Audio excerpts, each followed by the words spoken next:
I'll give you guys a moment to come in. Sorry about that. The app just crashed flat out. Just zoomed out in the middle of me talking. And I clicked back on it to go resume the reading, but nope. It made me start a new live. So anyways, welcome back. If you're coming in, this is a part 2. If you want to watch the rest of this whole video, which was epic, please go to the video previously before this one. You can go to my YouTube channel. Don't go to videos, go to lives. So go to my lives. You're going to see this video and then the one before it. I will title in the thumbnail, this is part 2, and then the earlier one will be titled part 1. So for whatever reason, that happened. So anyways, welcome, welcome. We're going to pick up. Hi, Karen. Hey, Markers. We got some people coming in. Hi, Joy. Hi, everybody. Welcome back. Okay. So anyways, I left off to Venus has left the building. And that's for people that have a negative relationship with money, because this is the card, the Oracle that came out for you guys, which was a full moon in Taurus. Ironically enough, we had a full moon in Taurus lunar eclipse a couple days ago. So yeah, this is the energy advice. It's change your relationship with money, okay? If it's a negative relationship, make it positive. Replace negative thoughts with good ones. Replace negative words with good ones. And by all means, replace negative feelings with positive feelings. How do you do those things? Music, good food, friends, exercise, meditation, okay? And just telling yourself, stopping yourself from having those thoughts or those feelings and saying, you're not welcome. Excuse me for interrupting my joy, but you need to go. I am a happy person, I am a joyful person, and I am aligned with my life purpose. I am aligned with where I need to be right now, and you are not here to steal my joy. I will not let you. Okay? So talk to your feelings, talk to your words, talk to your thoughts. It's all energy. And you know, it takes 21 days to break a cycle. And I looked up and I saw live 2 minutes, 22 seconds. There's that 222 message. I did readings yesterday about all the numbers. If you're seeing repetitive numbers, please don't miss that video. It says peace is here and it shows you a bunch of different numbers. So watch that video, see which ones you've been seeing. Maybe you guys have been seeing 222 and that video will resonate with you. Anyways, the 222 for me was cycles, repetitive. 2 and 2 and 2 is a repetition. So you have to break your repetitious karmic difficulties and struggles, right? Your struggles. And it takes 21 days. Ironically, you know, that is 3 weeks. And there's a power in the number 3. And we have 3 thumbs up. And look at that, 3 minutes, 13 seconds when I said it. See, there's a power with the number 3, and it's healing and growth. And it's support from the other side. It's mind, body, spirit energy. So just take a big, deep breath and know that you ultimately have control over your manifestations. You have control over your experience in life. You can choose to look at things in a negative light and feel bad about it. Or you can choose to look at it in a positive light in some way. Even if it was a real negative thing that happened to you, you have the control to say, I'm glad that it did, because I love who I am today and I love what I have today. It's all that attitude of gratitude, right? Being thankful and grateful. All right, my happy people. Let's see what the next oracle is. I'm going to put that away. Remember, it's a win-win forecast. Good things are coming your way, guys. The next one I'm going to do is a transformation oracle. You guys love this deck. It's one of my favorites, absolute favorites. So what needs to be transformed in your life, my friends? Spirit, please guide and direct me for what needs to be transformed, or even just what is actually right now being transformed. Please show me the transformation for all my good people here watching, going through this difficult time. We have only 10 people in, so we had a couple hundred of you, I don't know, that were previously on the video, maybe just 40 of you, I don't know. But we don't have everyone back yet. So if you guys are just coming in, watch this video from the beginning. And please, in the comments, let other people know. Once we get up to about 50 people, let people know to start from the beginning, because they've missed already a few minutes and they're going to start missing this message right now. So please let people know that come in. Please watch and rewind. Okay, Spirit, please guide and direct me. What is the transformation that these people need to know? Transformation. You know, these cards have a wood kind of picture here, and I feel like there's something here about wood. Okay. And I feel like wood is actually a very firm, solid foundation, but it's also flexible. When wood gets wet, it bends. It's flexible. It's not super flexible, but it is flexible. Wood is a very natural, beautiful element. I love wood. I love the way it looks. I hate to paint wood because it's just got such beautiful grains and lines, and it's just beautifully. It's detailed. Wood can show how old it is by the lines in the wood. And I feel like I want to tell everyone watching, don't paint yourself to cover your pain. Don't paint yourself to cover what you've been through and how you've grown and where you come from and, you know, what you are. All the little knots, scuffs, scrapes, lines, those are all details that make you individual and special. And I don't want you to cover that up and pretend like all that detail isn't there. You are a beautifully detailed person. There's a lot about you. And there's good and there's bad, but that's what makes you beautiful. I want you to really remember the good and the bad that make you beautiful. You're a beautiful, loving, wonderful soul. And don't try to paint over that. Don't try to pretend like those things never happened to you. Don't try to bury them. That's painting over, okay? Embrace those things. Let it become a part of you and be you.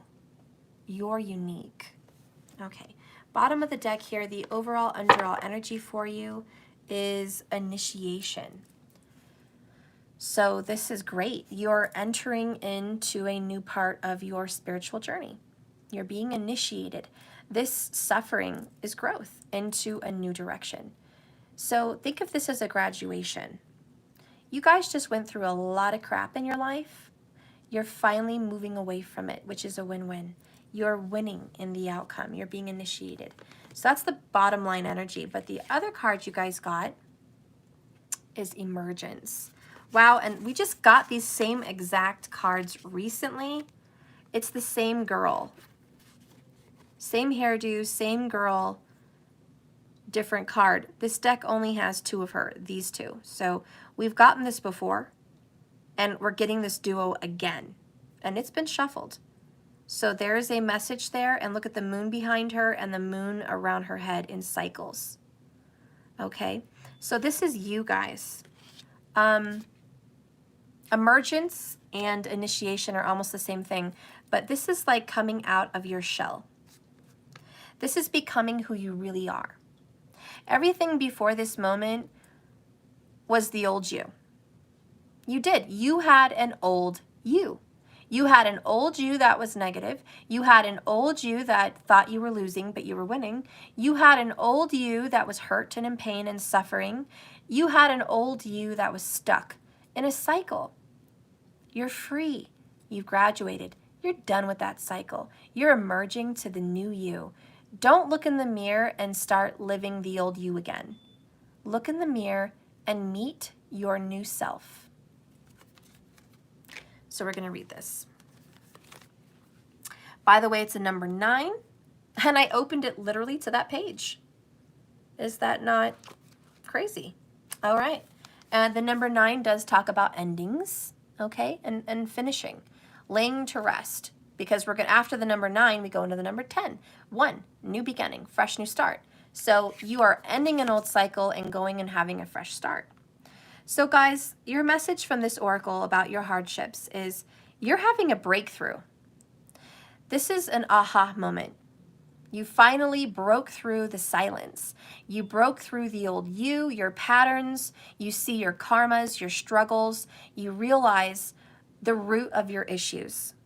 You've recently, or you're going to have a breakthrough, okay? Because you're moving to the next level. Now that you've done so much work on yourself and you can pinpoint your issues, now you can do something about it. That is the next level. The level after this is healed. So right now you're healing. That's your next level. You're getting through the funkiness. So anyways, life is a series of phases with occasional abrupt transitions. Like a giant staircase, we spend a long time in each stage before emerging to the next. Our bodies go through periods of growth, fertility, and maturity. Similarly, our spiritual body, our spiritual awareness evolves in planes of understanding and planes of awakening. We slowly integrate until unexpectedly one day we find we've arrived at a new level. You may feel like a part of you has been in a cocoon or in hibernation for what feels like forever. Or you may feel like you've been in a storm of chaos and difficulties without end. Either way, many elements need to be organized inside of you before you can emerge. The breakthrough means we are finally past the dormancy or blockage. Things have clicked. Moments have been made clear. Awareness is here and intentionally help you to bridge between the preparation stage and your emergence. Patience and endurance are important to help you with staying in tune with the natural timing of this emergence and your growth. Don't force this process. Don't rush this process. Just let it unfold naturally. Like a flower blooming, you are beginning to bloom from whence you were a bud. Keep working steadily towards your goal and trust that the veils will part and the universe will reveal its secrets to you. I love it. So you're starting to, wake up. It's like you were asleep. And now you're realizing, yeah, I have some of these issues. And here's the reason why I have these issues. And here's the truth of it. Well, now that you've got that information, Taurus says the next step is to think practically. What can you do about this? And you're going to start making those plans to change because you don't want to be stuck anymore. You want to mature. You want to grow. The element of this card is fire. The number is 9, and the phase is a new beginning. All right, so you guys are having a fresh new start. But it takes effort, huh? It's not just going to be given to you. So welcome to the club, right? The club of healing. You've begun your healing. And for a lot of you guys, you may be like, Steph, I've been healing. Yeah, but it's a little different. You were healing baby wounds back then. Right now, you're healing deep wounds. It's a very big difference. So whatever you healed got you to the place where you were on the right path to start figuring out your issues. So think of it as a research project. Everything you've done up until now on your spiritual journey was a research project. And now that you've gotten all your information, now you get to start writing. You get to start doing the project, creating it, which is the form of healing. When you're done, and you know that you've come out of your shell and you're the butterfly you need to be. But right now you're emerging from it, but there's still time before you can take flight. You're almost there, but you can't take flight yet, little butterflies.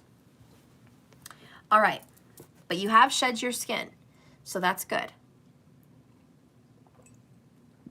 The last oracle we're going to do before I do the 11.11's, stay tuned for that, is the Secret Language of Light. And I know a lot of you guys love this deck. So we're going to get that message.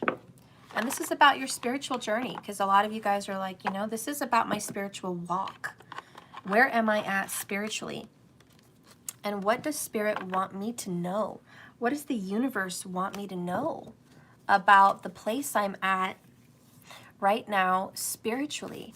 The things that I'm doing to work on myself. What do I need to know about this? Spirit, please be a part of me with these cards and guide and direct me into the right message for those watching and listening. What do they need to know about this journey? Okay. Oh my gosh, this is crazy. Remember we talked about you're in the healing stage? It literally says healing. Number 5. That's just goosebumps, right? We are definitely aligned with where we need to be on this walk. And it's very apparent, no matter how much you want to debate what you're doing is healing, it's very apparent that you are healing right now. And you know, what I notice about healing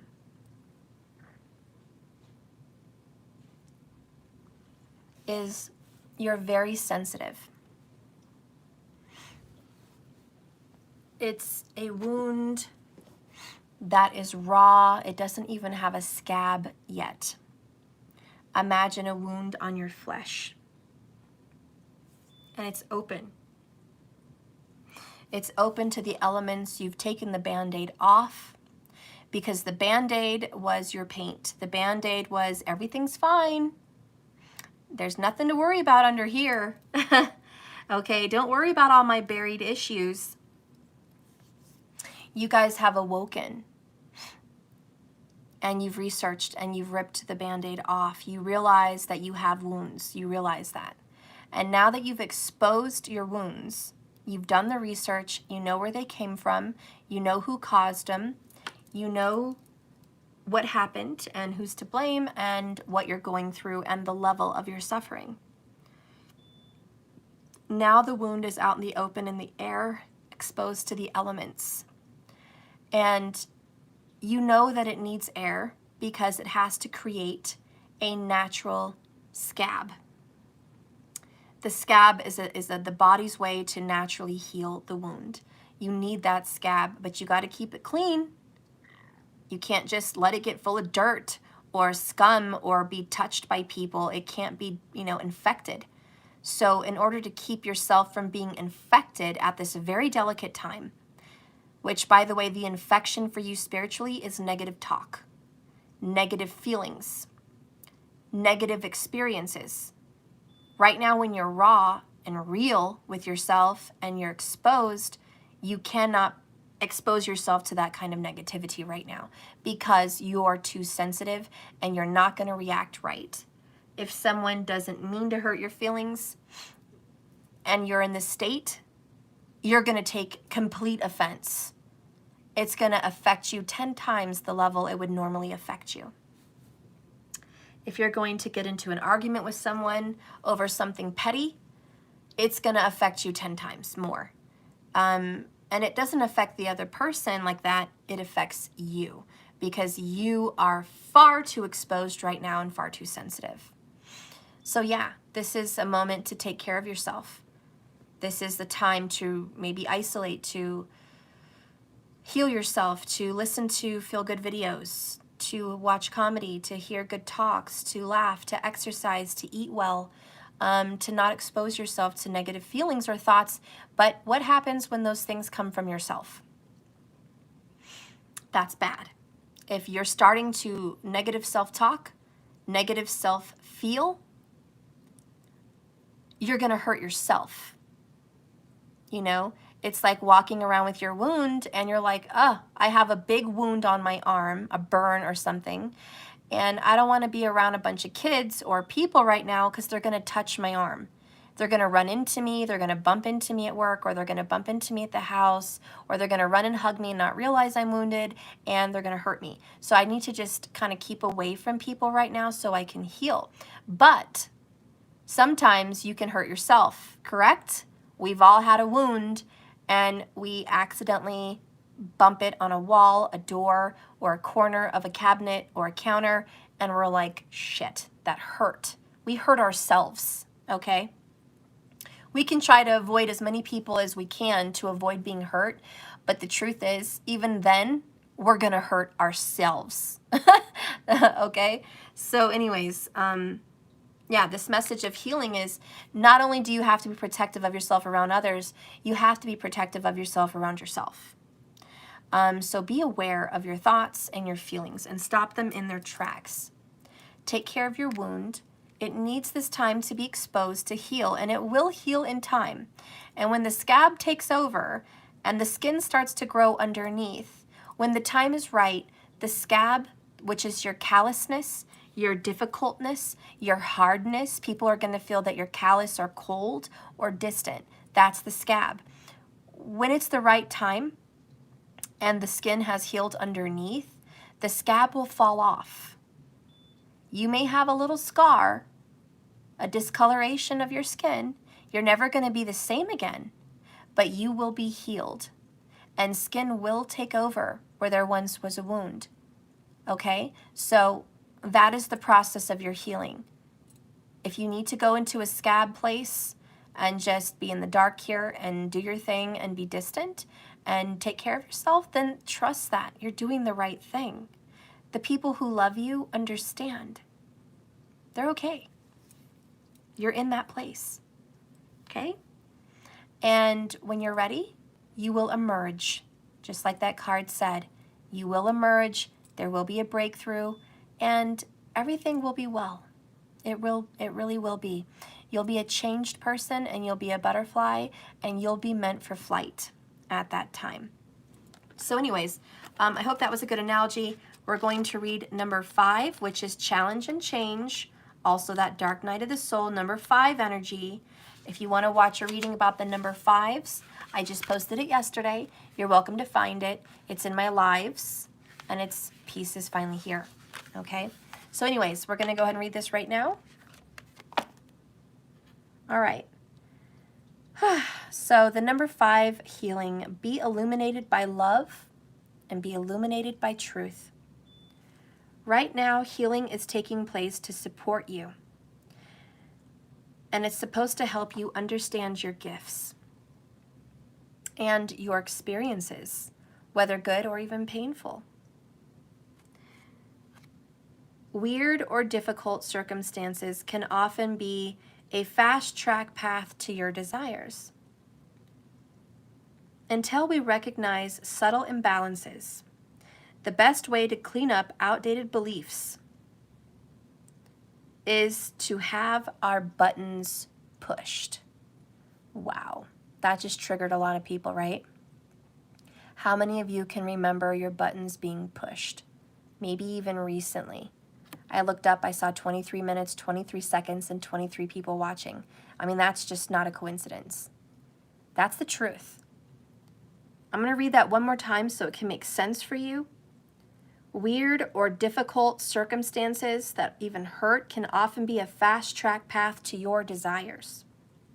But until you recognize subtle imbalances, subtle, in your mind and in your heart, the best way to clean up your negative self-talk, your negative feelings, and your outdated, old-ass beliefs is to have your buttons pushed. This is why we're triggered by soulmates and twin flames, correct? Yes. Buttons are created by continued attention to an unbalanced, unhealthy thought, belief, or ideas, even unhealthy feelings. Every time we are reminded of something or talk about a hurt, it may push a button and reopens a wound that we are yet to heal. Because why? We had band-aids on them. We weren't trying to heal them. Why? Because we know that healing leaves us exposed And that leads us to pain and discomfort. And we don't want to go through that process. But that's why our buttons are pushed. Know that the loved ones around you and your soulmates are here to help. So wounds are created by mental, spiritual, or even physical trauma. Poking at them will prolong the healing process, but leaving them alone will completely detour you. A wholeness will return. Inspired action for healing may include seeing a therapist, consulting a medical professional, or spending time in the ocean, meditating, surrounding yourself with sunlight, good diet, exercise. Also, focusing on what you love is also very healing. All is perfect in every moment, even if we can't see it at this time. Remember, being grateful is a great way to shoo away painful feelings and thoughts that come to harm. So in the Soul Mastery class, what's being advised here with meditation for healing is place a hand on your heart, close your eyes, slow your breathing, move to your inner world, and imagine breathing starlight into your heart and embracing all that you allow or resist. So hold your heart and embrace everything you resist, because remember, what you resist persists. What you resist persists. So allow what you're resisting to come in, which is the memories and the pain and the suffering and the lies and the struggle. Embrace that and heal it with words and feelings of love and comfort. Shoo away those thoughts and feelings, replace them with good ones, and tell those pains and hurts and sorrows and sufferings, it's okay now. We're finished. I love you and we are healed. We are moved on. It's okay to go now. What comes to my mind with that is seeing your pain and your suffering as a loved one. And you know, sometimes our loved ones pass away and we don't want to let them go. We want to hang on to them. And we don't let them move on. And so it lingers. The soul lingers because it's unfinished. There wasn't a proper closure. And this is the same with your hurt and your feelings. You have to release them. So these old memories that caused you so much pain, this inner child trauma, or even this past life trauma, you know, you have to visit it. You have to let it come in and embrace it and feel it, not resist it. And you have to say, I know you're there. And I know what you went through, and I know the pain and the suffering, and it hurts, and I'm going to be okay to feel that. I'm allowed to feel that. But I have to let you go now. I have to let you go. It's okay to move on. And you almost have to tell your past self, it's okay to move on. Because you almost feel like you have to be there to constantly comfort your inner child or your pain. And you feel like you have to not let them go. You're their protector. Some parts of you, though, need to release them and say, go on your journey. Go do what you need to go do. I release you. Your inner child may have to wave goodbye. Or that hurt inner child, at least. Not the playful one. The playful one can stay. But the one that's been hurt or wounded, they need to go be in a better place. They need to go on their journey. That little hurt inner child needs to mature into the man or woman they need to become, which is you. So allow that inner you to be gone and give it the freedom and the peace to be released and say, it's okay for you to go now. I release you. And I love you and I send you away with love. I can't have that stuck with me anymore. It's not a part of me anymore in the way that it was. It's a part of me in such I'm grateful for who I am because of the experience, and I'll always have those memories, and those are good lessons, but it can't be in the way that you live and breathe, that it is a part of your daily feelings. It just can't be a part of you in that way. It can't be a part of you in the way that you are triggered by someone's voice or you're triggered by someone's actions. You know, it can't be there anymore. And that inner child wants to control your life sometimes, and you have to let her go, or him, okay? So anyways, that's what comes to mind, because we can all be a little controlling because of triggers.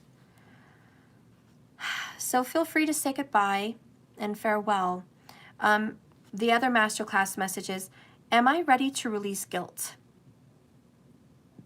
Am I ready to release fear? Am I ready to release judgment and limitation that I've put on myself? Okay, so are you ready to release your guilt, your fear, and your judgments and your self-imposed beliefs about your limitations? Are you ready to let that go? Because sometimes you guys aren't ready, and sometimes you are. So find out where you're at with that. Okay? Then the next one is, are you ready to detach from what others think about you?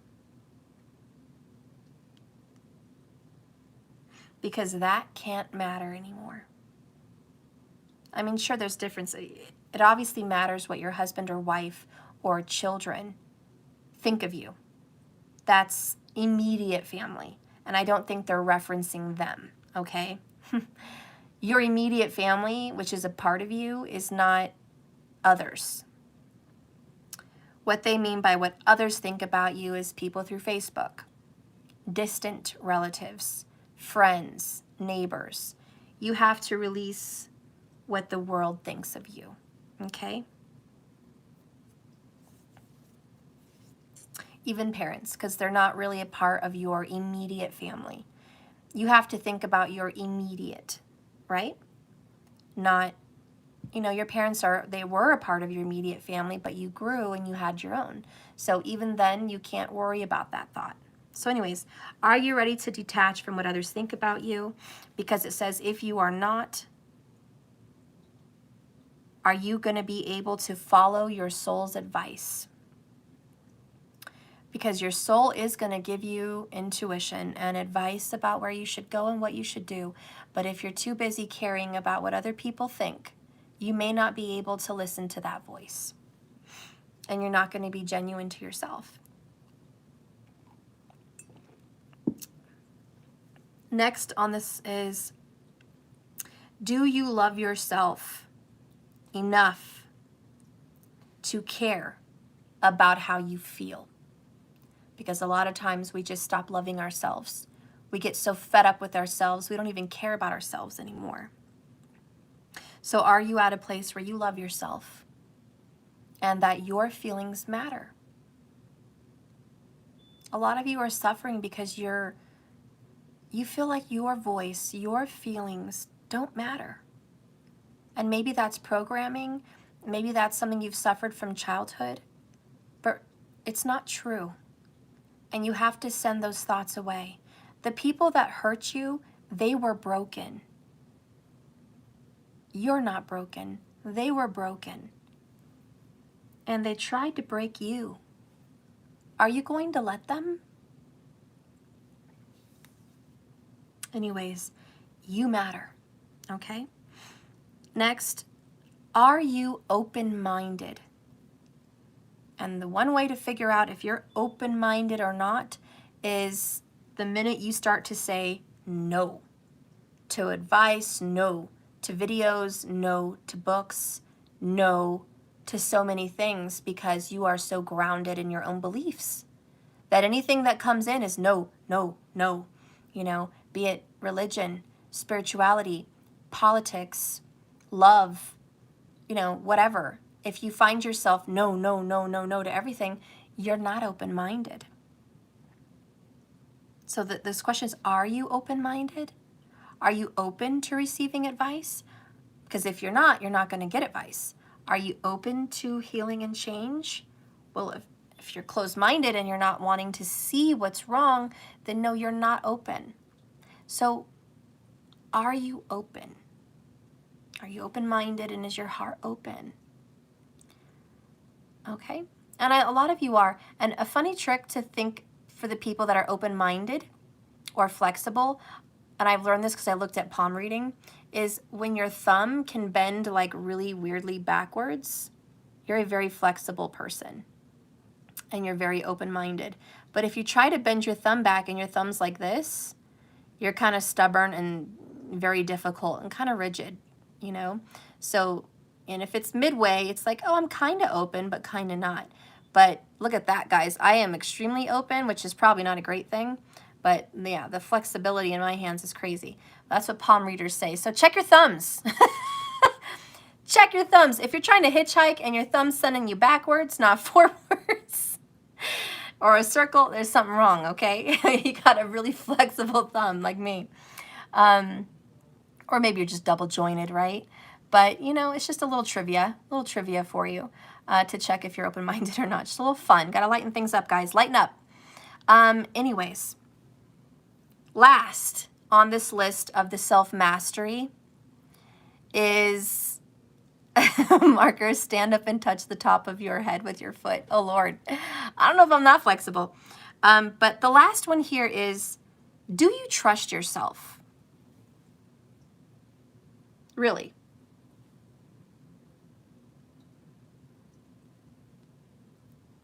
Don't be so quick to answer that. Really think about that one. Do you trust yourself? Do you trust that you're going to make good decisions? Do you trust that you're going to be good to others?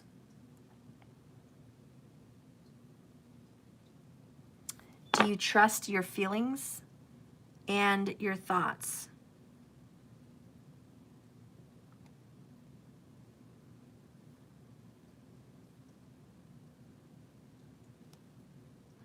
Because a lot of that trust,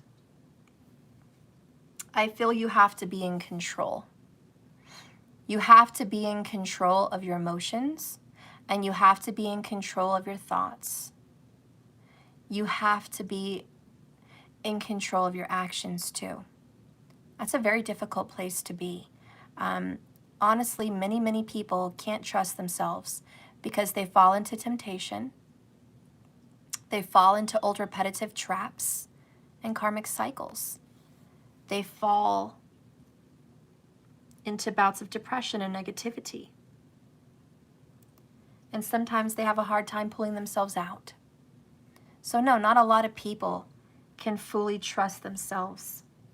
And a lot of people make choices about love or religion or politics or whatever. And they're very certain at that time their decision. But then they change their mind. And that can lead to mistrust because you kind of feel like, I kind of go where the wind takes me. I'm not exactly a rock. I'm not exactly stable. But there's also a different kind of trust. Do you trust that you always do the best you can and that you want what's best for yourself? And a lot of you guys will say yes. I know that my soul constantly wants what's good for me, and I trust that. What about your intuition? Do you trust your intuition? When you guys get a funny feeling about something, you should trust it. But sometimes maybe you don't, because why? You don't have faith in yourself. Maybe your intuition is saying, we can't go right now. Something's wrong. I feel something is preventing us from going, like, I just don't feel right about going right now. And you're absolutely right. And then you leave and you find out there was an accident you just missed. Or something happened that if you weren't there, it could have been a disaster. And it's like, trust those feelings. That's yourself. So a lot of you guys in this healing are also learning how to trust your intuition and how to trust yourself, becoming that rock and that foundation, that stable, steady presence in your life that knows what's right or wrong and knows to follow the intuition and knows thyself. You know, I forgot who said it, but I don't know if it was Plato or whoever, but it was, you know, knowing thyself is the beginning of wisdom. Knowing thyself. So that's the same as trusting thyself is the beginning of wisdom. So check your Jupiter. Your Jupiter is your wisdom, if believe it or not. For women, yes, it's the father of your children or the husband. But Jupiter in a woman's chart and a man's chart does still represent your wisdom. Where does your wisdom lie? Where are you wise? Okay, example. I don't have a lot of wisdom about everything, but what do I know a lot about? Where is my wisdom coming from? I have a Jupiter in the 12th house, which is Pisces energy, which is about death, and it's about reincarnation, and it's about illness, hospitals, it's about jail, incarceration, law, it's about difficulties and hardships, and it's about loss. In a nutshell, the 12th house is about loss. And it also represents sleep, the subconscious, spiritual intuition, psychic abilities, intuitive knowings, and communication with the other side. So that's what that 12th house represents. My Jupiter is there. Just giving you an example so you can follow where your Jupiter lies. Look at the house. So the house is going to describe first where your wisdom lies. Then you're going to look at the sign, okay? And in my sign, it's Scorpio. So it's about death again, and it's about hardships, struggles, loss, towers, transformations, battles, arguments, pain, suffering, deep feelings, subconscious, the occult, mysticism, secret things, hidden things, you know. So that's where my wisdom automatically goes. That's where my Jupiter is. That's what I'm supposed to get wisdom for in this world. I may not have a lot of wisdom about money, may not have a lot of wisdom about home and family, may not have a lot of wisdom about, you know, health or children or, you know, sports. But I have wisdom about that. And look at what I do. Why? Because that's where my wisdom is. That's where it's at. The occult, mysticism, tarot, psychic abilities, you know, all of this stuff. This is where my wisdom is. And this is what I do. Check your wisdom, because you're going to learn where you trust yourself. I fully trust myself with what I do as a profession. I trust myself on communicating with the other side. I trust myself with working with tarot and other divination tools. I trust myself knowing what's right and wrong and having a good intuition. Trust myself on that. But there's other areas in my life that I don't trust myself on. Love being one of them, you know? So we all have our pros and our cons.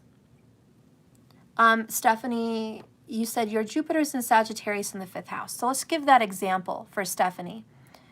So the 5th house is fun, games, sports, children, and it's also teaching.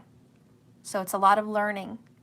And you probably have a lot of wisdom about how to help youth, how to help children, okay? You're probably a very good teacher, very, very good teacher, because Jupiter in its own sign of Sagittarius is very happy there. It's like that's my home, you know, and it's in its own sign. And Sagittarius is the energy of teaching, preaching, spirituality, okay, and truth, being real, and being optimistic and hopeful and fun. So, you know, naturally with your Jupiter in the 5th in Sagittarius, in a fire sign house, you are great at making fun and games. You're great at, you know, keeping children upbeat and positive and healing them, keeping them on the brighter side of things, always finding a little goodness to the negative situations in life, being very childlike, having how do you say, like a child at heart kind of spirit. So you're like a child at heart, and you have a lot of fun with youthful things, you know, Disney, kids movies, you know, sports, fun and games, events, you know, the zoo, things like that. You probably have a heart for that. You're just fun, and you make things fun.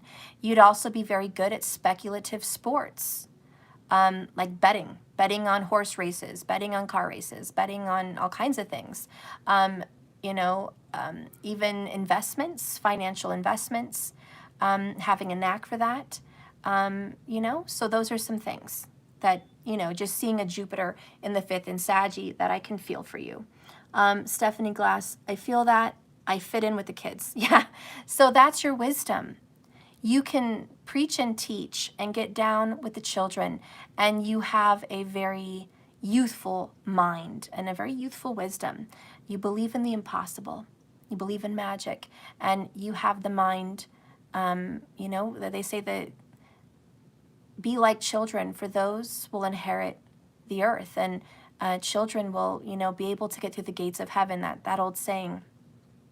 And it's thinking like a child is good because they're quick to forgive, they're quick to love, they're resilient, they're quick at recovering. You know, so you probably have a lot of that. You're quick to forgive, and you're probably very resourceful and resilient, and you bounce back, you know. So anyways, okay, so yeah, I'm done with that. Yeah, we're good. I just wanted to talk to you guys a little bit about your wisdom, because that, do I trust myself? Look at where your Jupiter is and in what sign, okay? Because that's your wisdom. And you need to be comfortable with that area of your life, and you need to trust that area of your life, okay? That's important. So mind your Jupiter, because those are the lessons you're meant to learn, your Jupiter. And you can find trust and stability there, okay? Wherever your Jupiter is, you'll always find comfort. Like, for example, say you have Jupiter in the 1st house. You'll always find comfort with yourself. You'll always find comfort there. And you like to isolate. You know, Jupiter's like, I feel good in my own space. Where, like me, Jupiter in the 12th, it's kind of the same thing. I feel good and safe isolating. But I also feel comfort at a funeral home, which is really weird. I feel comfort at a graveyard. I feel comfort even in a hospital, which is just weird. I feel comfort in places that some people don't, because there's a finality there, and I know what that is. There's a truth there, you know? And I even feel comfortable in loss, probably because I've experienced a hell of a lot of it. So I'm comfortable with loss. I don't know. Anyways, so you guys will find out what's all that about there for you. Last, in your reflection in this soul mastery class here, just let the answers come to you in your meditations, okay? Let the answers just come to you. There is no need to do the right thing right now, okay? There's no need. Stay in this space that you've created for yourself right now in your little healing bubble for at least a minute, okay? Just stay in this space that you've created of focus and awareness. And when you do feel ready, breathe starlight into the outside world. So remember, we started with breathing starlight into you, High Priestess, breathing it into you, giving you the healing, breathing in that comfort of the universe and the starlight, the moonlight, right? And now when you feel ready, when you feel like you've made some peace with your issues, Breathe starlight out into your family, into your home, your career, and your neighborhood. Just start to expand that starlight and give you a nice bubble and comfort of peace in your healing. Because when you leave your shell, when you get out of your isolation, when you leave your little inner healing bubble, you want a safe place to land. You want a safe space to be. So it's good to isolate. It's good to go ahead and do you and kind of pull away and heal. But make sure that your environment is ready to receive you when you're done with that, okay? So it's good to create good relationships, love around you. And even if you do it by yourself, send love and light to your areas, okay? Then come back, open your eyes, and realize every problem travels with its solution. Oh, boom. Mic drop, right? Every problem travels with its solution. Every time you have a problem, believe me, the solution is right there. It's not lost. So there's some inspired reflections and actions you can take also. And it says, write down the answers to the questions from your meditation. Because you're probably going to have some questions. Just write them down. This is a process in your healing. If you guys feel anything needs to be healed, ask your soul to help. You do have a higher self. You do have a higher masculine and a higher feminine, the evolved one. And ask your soul to help you heal that. Okay? And if you feel that you need more help in addition, ask your spirit guides and your ancestors. You also have an ascended master that is available to you at your level of healing. And ask that ascended master to step in and give you some help. Also, talk to a friend or a loved one, a soulmate or a therapist, because they understand you. And there's no judgment, only love. Next, let go of any self-help. Oh, this is a big one. Are you ready for this, guys? Because we all have it. We have a mountain of self-help books and self-help advice and self-help videos, and right? We have a library, right? We have a whole room we could probably fill with self-help stuff. So, are you ready for this? Get ready. Let go of any self-help material, okay, that you no longer have use for. You just don't. It doesn't serve you anymore. There was a place and a time, but that's come and gone. Okay? So let go of that stuff. It says, give it to someone that may need it or donate it. And the good will come back to you. If you need to heal in the future, the information and processes you need will come to you in that time. Don't feel like you have to hang on to stuff for future problems. Whatever's needed at that time will come to you, okay? Allow that space to be open. Don't hoard out of fear. Don't hoard a bunch of healing and self-help crap out of fear that one day you're going to have money, financial issues. You need to have those self-help information. One day you're going to need to hang on to the business building information that you've already learned just in case you forget. Don't hang on to your healing inner child stuff and all these self-help books and feelings if you've already done the work and you're already finished, or you're doing the work, or you've read the book, you've gone through it, unless you feel it still serves you. Because remember, it says here, no longer have use for. That is the key, no longer have use for. So if you do, by all means, still have use for these items, keep them. But if you feel like there's some stuff back there you don't need, get rid of it. It's only creating more energy of more problems. So anyways, don't hoard out of fear. Keep things because they give you joy. And you guys know the Marie Kondo, right? Keep things that bring you joy. Things that bring you sadness, bring you down, make you feel a certain type of way, get rid of it. Then spend 5 minutes every morning doing something you love. When you add this to your daily life, everything else will flow with joy. So what do you love? Do you love watching a video in the morning? Do you love stretching? Do you love a nice cup of coffee or tea? Do you love going on a walk? Do you love bathing in the sunrise? Do you love being with your plants and hearing music? Do you love dancing? Do you love putting makeup on? You know, whatever. Just, if you love something, spend those 5 minutes to do what you love. Okay, lastly here, journal work for your healing. Write down or draw anything. Okay, so write it down or artistically draw it. Things that you need to forgive yourself for. What is this? Is this having a short temper? You should forgive yourself for that. Is this being lazy? Forgive yourself for that. Is this overeating? Forgive yourself. Is this being a judger? Or, excuse me, judging people all the time? Forgive yourself. Whatever, guys. Write down or draw something that you need to forgive yourself for.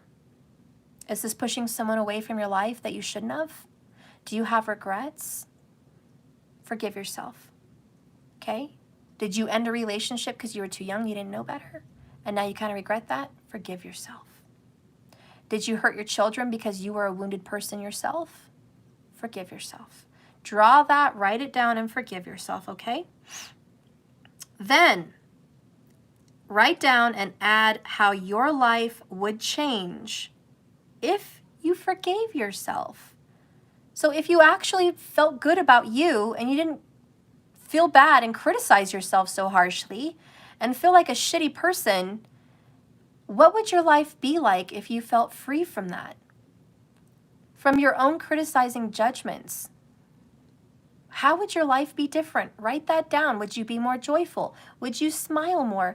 Would you visit more family? Would you be more affectionate? Would you be more carefree? Would you be more spontaneous? Would you look better? Would you be more healthy? Would you be at a better weight? Whatever. You know, write down how that would change. So do your healing so you guys can have a life worth living and you will fulfill your purpose. It is time to set yourself free so you can move forward, chariot energy, and inspire the people around you who you're inspiring, even though you didn't know that, to be free. You are a walking teacher. That's why you're a light worker. You guys may think, oh, this is selfish and I'm wasting time working on myself. No, bullshit. You healing and working on yourself is helping others to do the same. Look how that works. You focusing on you affects other people. Who knew? Who knew that? Wow. But that's like the glory. And if you've seen every self-help guru, if you've seen every inspirational speaker, them changing themselves changed you. Wow. And you're that person too. Okay? So that is the advice from Spirit on when life is just kicking your ass. Okay? When life gets you down. Okay? When life gets you down, it's okay. It's okay not to be okay. All right? You're getting through this and you guys are healing. Take all the measures you need. All right? But now you kind of have some guidance from what Spirit wants to share with you. Okay? Yes, it's called oneness. You're right. Oneness. Susa's light. Okay? All right, guys. I love you so much. Thank you for watching this amazing self-mastery class video. That Spirit gets all the glory because he really came through. Or she, however you want to say it. But Spirit, the universe, really came through. My guides, ancestors, helped deliver a message of truth from the other side. Today, you guys were hopefully enlightened, or at least touched by the message that came through. That it's good to have the attitude of gratitude, it's good to be thankful, and it's good to take time to love yourself, forgive yourself, and protect yourself, but also not to live there in your sadness, okay? To take actions and steps to make your life better because it's not going to do it by itself. All right? I love you all. Thank you for watching. Please like this video and subscribe if you haven't yet. Comment, that's always wonderful. And if you missed part 1 of this video, you missed a good thing. Okay, you missed a real good thing. If you came in and you saw this video, there's more to this. And I don't want you to miss that. If you were meant to see this, you're meant to see that one too. Please go to my lives, look at the video previously before this. It's got another picture of a cat. I will later, when I'm done with my reading, label them part 1 and 2, but please don't miss part 1. I know that's for you as well, okay? Please watch that. And I love you guys so much. Thank you for being here. Be well, and remember, just keep swimming, right? Because this life is a destination. Wait, I said that wrong. Rewind. This life is a journey, not a destination. Laugh at yourself when you make mistakes, okay? This life is a journey, not a destination. Just keep swimming, okay? That's all. And I love you so much. I'll see you later. For everyone else that was meant to stay here till the end, if you did your 11.11's, I have your name. I have the list, okay? So we're going to get to that now. And we'll start. So there's one person that keeps reaching out with a request for me to pay you. So I was a little confused on that. I had to do some research. I think that person was Kim Corbin. Okay, and I don't know who you are in YouTube, but you said you paid $22 for this reading, and then I don't think you were aware that we had separate videos for that, so maybe you thought it didn't happen for you. I saw a request. It seems like you have a different language, so there's some language barriers there, but it seems that you think, I don't know, there's a refund or something, so you asked for it back. You requested it. I denied the payment to you. I denied that because we're not done. We're still doing the 11.11's. And then you requested today another $1. Again, there was a language barrier there between what you were writing about this reading, and you were wondering about it. So anyways, I just want you to know, Kim Corbin, if you're here, all is well. We're doing the reading. I did research and see your 2222 the other day, so you're good. You're still going to get your reading. So if you're watching, all is well, okay? So I just hope there's no more confusion about that. And then next, I had a lot of you guys put your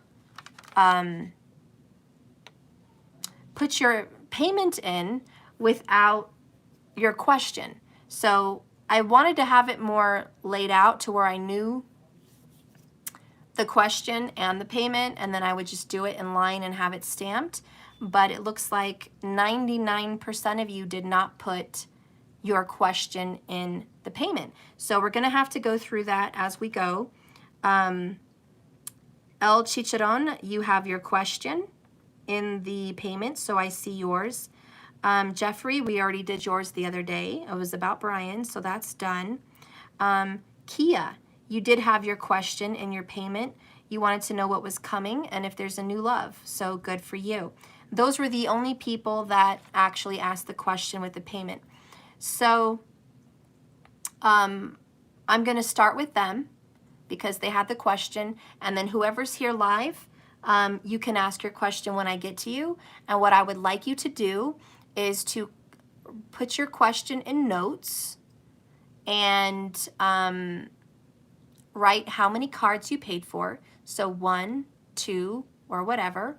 And then your questions, okay? And write that in your notes. So then when I call your name, because I do have your name on the list, you'll be ready and you'll go, boom, here's my question. And you can just paste it. And it doesn't even require any typing because you already did it. So that is my best advice if you want to get through the process smoothly, okay? For the people that are not here live, because we only have 22 of you, for the people that are not still here live for the 11.11, I will see your payment, and I will just have to pull a card for you, whatever comes out, because you're not here and you did not put the question in the payment. So I forgive me, but I can't make miracles happen, okay? So I am just gonna have to pull a card for you if you're not here and just see what happens, okay? But I know how many cards to pull based on the payments, so don't worry about that. All right, so anyways, First things first, I think markers, you had a comment for joy earlier. You said we're going to start with joy. So I'm happy to start with joy if that's where we need to start. Okay? So thank you, markers, for letting me know about that. And remember, if you guys have one card or whatever and you want an oracle, I'll read an oracle. If you want the tarot, you can just have the tarot. Let me also know what you want. Do you want tarot? Do you want oracle? Do you want both? Depending on how many cards you paid for. Okay? So, yeah, these oracles have a nice reading. So, you know, whatever you like. Okay? All right, so Joy, we have 2 cards. Will my husband win his appeal in court? Got it. Okay, Joy, let's do that. All right. Will Joy's husband win his appeal in court? Will Joy's husband win his appeal in court? Spirit, please guide and direct me. Will Joy's husband win his appeal in court? I don't know if it means anything, but I'm definitely seeing a dragon, but it's a red dragon, and it looks like a Chinese dragon. For whatever reason that comes up, the dragon is definitely independent and alone and a fighter. It usually represents power. So I don't know if that's him or the other side, but there's a power at play here. And either your husband's the dragon or he's facing the dragon, Joy, but there's a power play here. And someone's definitely trying to get control. And red to me is very fiery and it's very passionate. And it can also represent anger, zest, quick, fast, just passionate and masculine. Very strong masculine energy, root chakra energy. Okay, so the card that I got for you, and I got the Ace of Cups that also came out, but it's sitting there at the bottom now, okay, is the Hermit card in reverse. And this is Virgo. Then we have Ace of Cups, Cancer. The Hermit in reverse, as far as court goes, is coming back into the fight, going into the fray, which I think does kind of explain an appeal, because once a decision's been made, everyone's supposed to walk away. But an appeal is, I'm not okay with that. I'm going to keep fighting. I'm not going to take no for an answer. So it's that dragon, that fight, right? I'm going to get back. I'm going to engage, okay? I'm not going to just walk away from this. I'm not done with this. As far as a win with the Hermit in reverse, I feel it's not over. It's not over. The number 9 is it's nearing the end, but it's in reverse here. It's just not over. There's a battle to be had still. Would I think the Hermit is a win? Coming back into a situation, not soul searching, not walking away. I feel that's up to the eye of the beholder. Because he's willing to fight. He's getting back involved with something that's over. He's choosing to go towards a different direction for himself. I do feel with the Ace of Cups at the bottom of the deck, he's going to get a good result. That is an emotionally happy new beginning. And it's something to do with fate. But I think it's good news. And I do think it's a blessing. And the Ace of Cups is usually a gift or a blessing. So I do think there's going to be a feel-good gratitude, emotionally gratifying win for him. He's going to feel good about something. I feel like even if he doesn't win, he's going to feel good that he gave it his all. He's going to feel good that he came in and fought for what he felt was right. And that's going to make him feel proud, and it's going to make him feel good. I do think there is a reward waiting for him after all of this. I do think there's some emotionally gratifying reward. And if you give it about a month here, something good is going to happen. I felt like a lot of this spurred off in September. Also is what I feel like. Something definitely happened in September. And the 9th month of the year, you know, and it is Virgo energy. Vedic sidereal, of course. But this was actions that had to be taken. It was all part of fate. And it was meant to kind of get back your husband in a sense. He had to get back to himself. He had a loss of confidence. He had a lack of direction in life. And whatever events have taken place with whatever your court situation is, this brought him back to a place he needed to be from where he was even in his 20s. Okay? So that's really what I feel. Okay, Joy. Second question. Will my family still try to tear us apart? You are so right. Oh, thank you, Joy. Okay, will your family try to tear you guys apart? Spirit, please guide and direct me about Joy and the family. Will they still try to tear apart Joy and this person? Are they going to involve themselves and try to tear them apart? I'm feeling Hanged Man. I don't know what's up with that, but that does have to do with perspective. Let's see.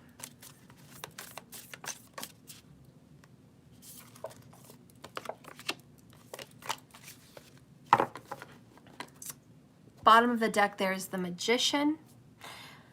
And it is about manipulation at some point, but it's about taking control for sure, taking the lead. And then we have the Tower in reverse. Okay. They're not going to succeed in breaking you apart. Okay? They're going to probably try, and they are a manipulator.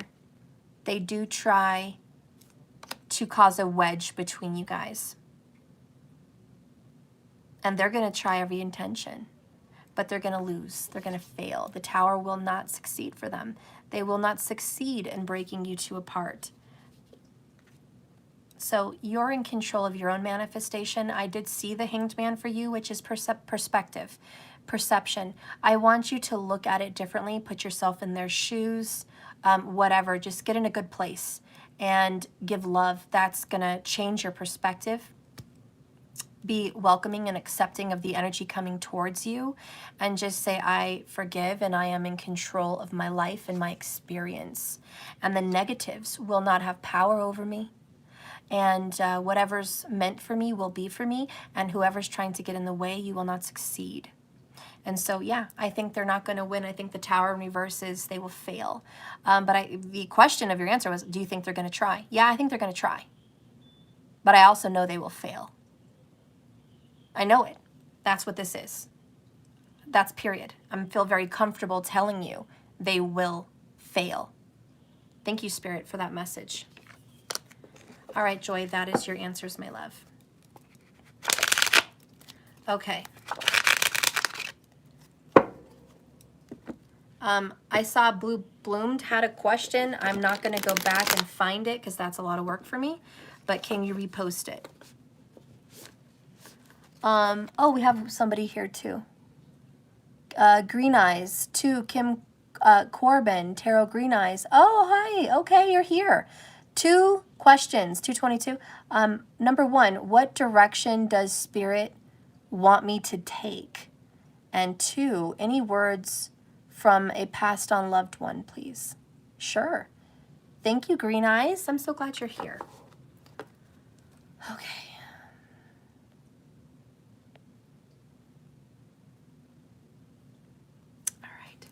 Had to feel your energy there. Spirit, what direction should Kim take? What direction should Kim take?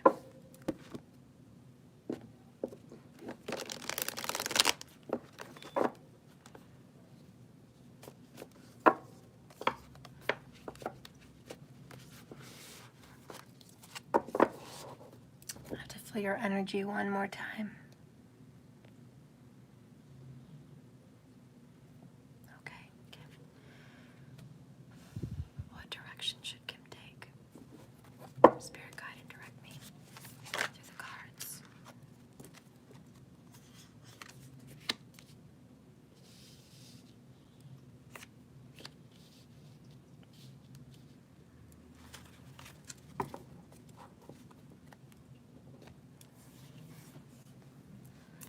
We have the High Priestess in reverse, bottom of the deck. This is no longer withholding. It's letting go. Okay? It's releasing. It's speaking about things that were secret. It's talking, reaching out. It's also trusting your own intuition and not taking advice from people that think they know what they're talking about, but they don't. There's also someone that you get advice from a lot. This is some kind of a sorceress or some kind of a witch, some kind of a tarot reader or psychic or intuitive. It's a fraud. It's fake. I don't know who that is. You might have a lot of people in your life, I don't know, but there's one in particular that maybe stands out that you get a lot of advice from. That person's a very good manipulator. And be careful and be cautious because you're taking a lot of advice. Whoever this is, it's not just a little bit of advice. It's not just here and there, touch and go. It's deep, heavy advice, whoever that's from. Be careful. Be careful. That you're not listening to people that pretend like they know what they're talking about, but they don't. And again, it's trust your intuition. Trust your gut. You don't trust your gut enough. This is part of your direction you need to go in, is establishing trust with your intuition. Okay? I do feel heavy Gemini or Scorpio vibes with the High Priestess. That's what she represents. If that can lead you to who that could be, so be it. But it's all about deep introspective perception and feelings, knowings. Okay, that's a message there here. We also have the direction you should go. 8 of Coins is doing the same shit over and over again, which is going to drive you batshit crazy. And these hyenas from the Lion King were crazy. You know, what do you say, Shinzi? You know, they're crazy. You might be dealing with crazy people. You might feel like you're on a hamster wheel. You're in a rat race. Groundhog Day. You keep going over the same shit over and over again, be it work, be it whatever you put your time and energy into. But what you need to do is to stop doing the same thing and hoping next year, tomorrow, next week, there's going to be a different result. The more energy I put into this, it will change. I just got to give it a little bit more oomph. I just got to give it a little bit more drive. I got to focus. Very Taurus energy there. It's like I really have to push myself more to get the result. No, the more you push yourself, the more you're going to get what you got. And the more you think about things the way you think about them, the more you're going to get what you got. And the more you feel about things the way you feel about them, the more you're going to get what you got. And the more you deal with this person, knowing they haven't changed, hoping they one day they will, the more you're going to get what you got. This is a call of action. Stop. Everything has to change. Everything. The way you think, the way you talk, the way you feel, where you go, what you do, who you communicate with, who's in your inner circle, how you handle everything. It's all got to go. It's all got to go. This is the changing of cycles because now we have the World card. And this is finished, done, completion. We've got to move on. This is a cycle that is dead.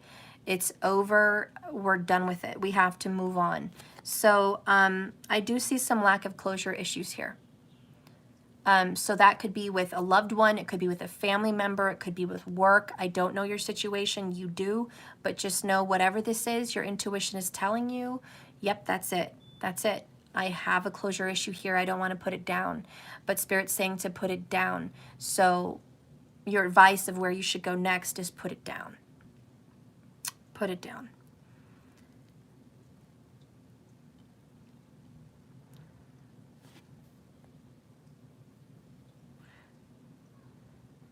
The advice from a loved one is you're going to people to try to connect with me, whoever this is. I don't know. I don't even know if you're doing that, but that's what I'm getting, that Okay, she's going to people to connect with me. These people are not real. These people, whoever you've tried to get a message from this person, is just not real. That actually you connect with this person by yourself. And you don't have enough faith in yourself that you can get messages from this person. If you would look, you could see them in the shadows. You could see them around you.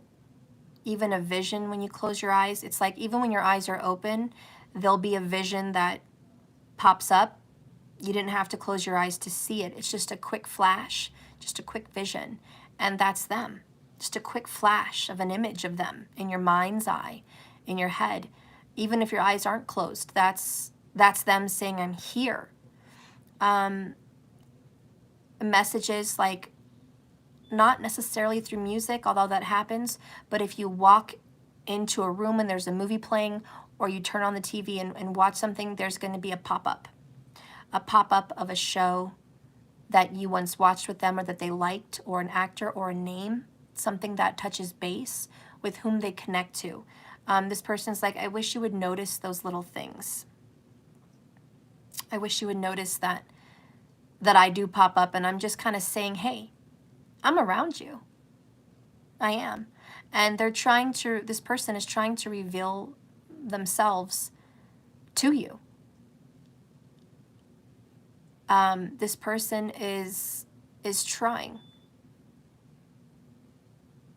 And they kind of feel like you're not seeing that message, but they're there. So there's this, if you just connect with me on a deeper level, with the High Priestess upright, if you just connect with me on a deeper level, spiritually, intuitively, as a High Priestess, you're going to get these messages from me. You might even hear my voice.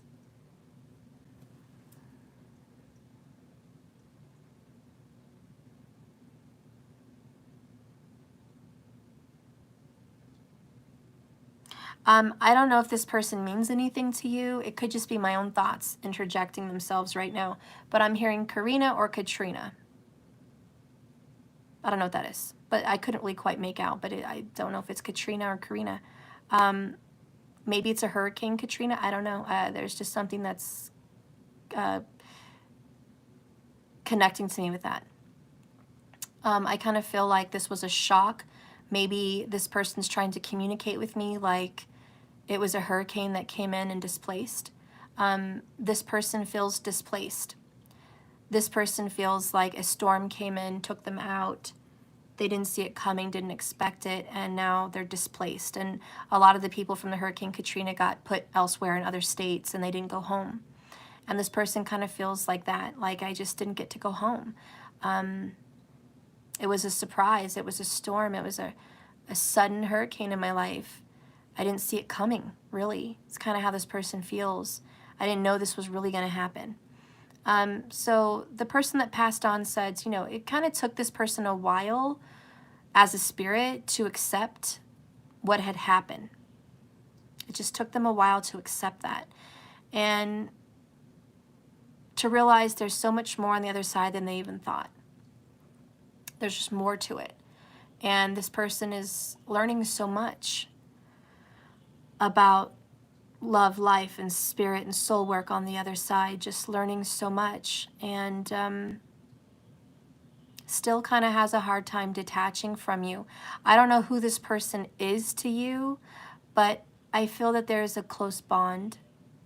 I do feel that there is some kind of an embrace, an affection. It's what I feel, like an affectionate embrace and a yearning for one another. So I don't know if this is a lover, a parent, or a friend, or a sister, but I don't know what your person is. But this person is like, I have an affection and a yearning for you. And I'm also feeling that was very hard to let go from. So this person is like, I didn't really want to let go. I didn't really want to say goodbye. That wasn't, and that's difficult. And that's difficult for this person, just to have to move away and move on. And I think that's why this person still tends to be around you and try to show you that they're around, because they hated going. this person hated going.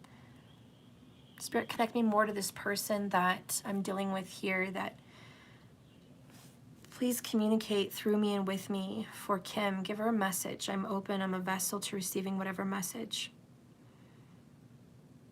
Please use me as a vessel to communicate.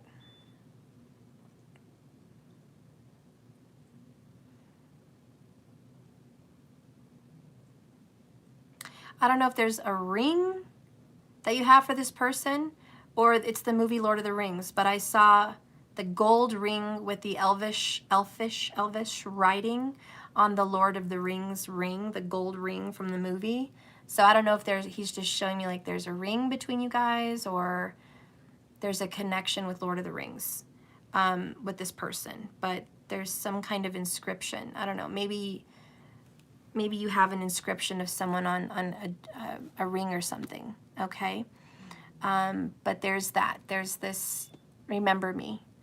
I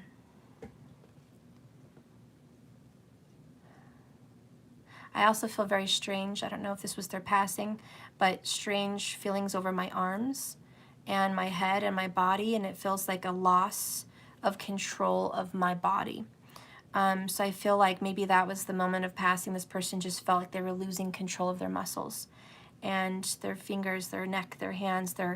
It was just slowly drifting away, like the draining of a body. I just feel like this loss of muscle control. And this person was having to let go. And it just felt like I don't want to, like, oh, no, don't go. I'm slipping away.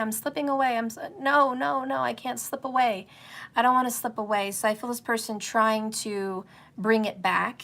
Like, no, my soul's going. I can't go. No.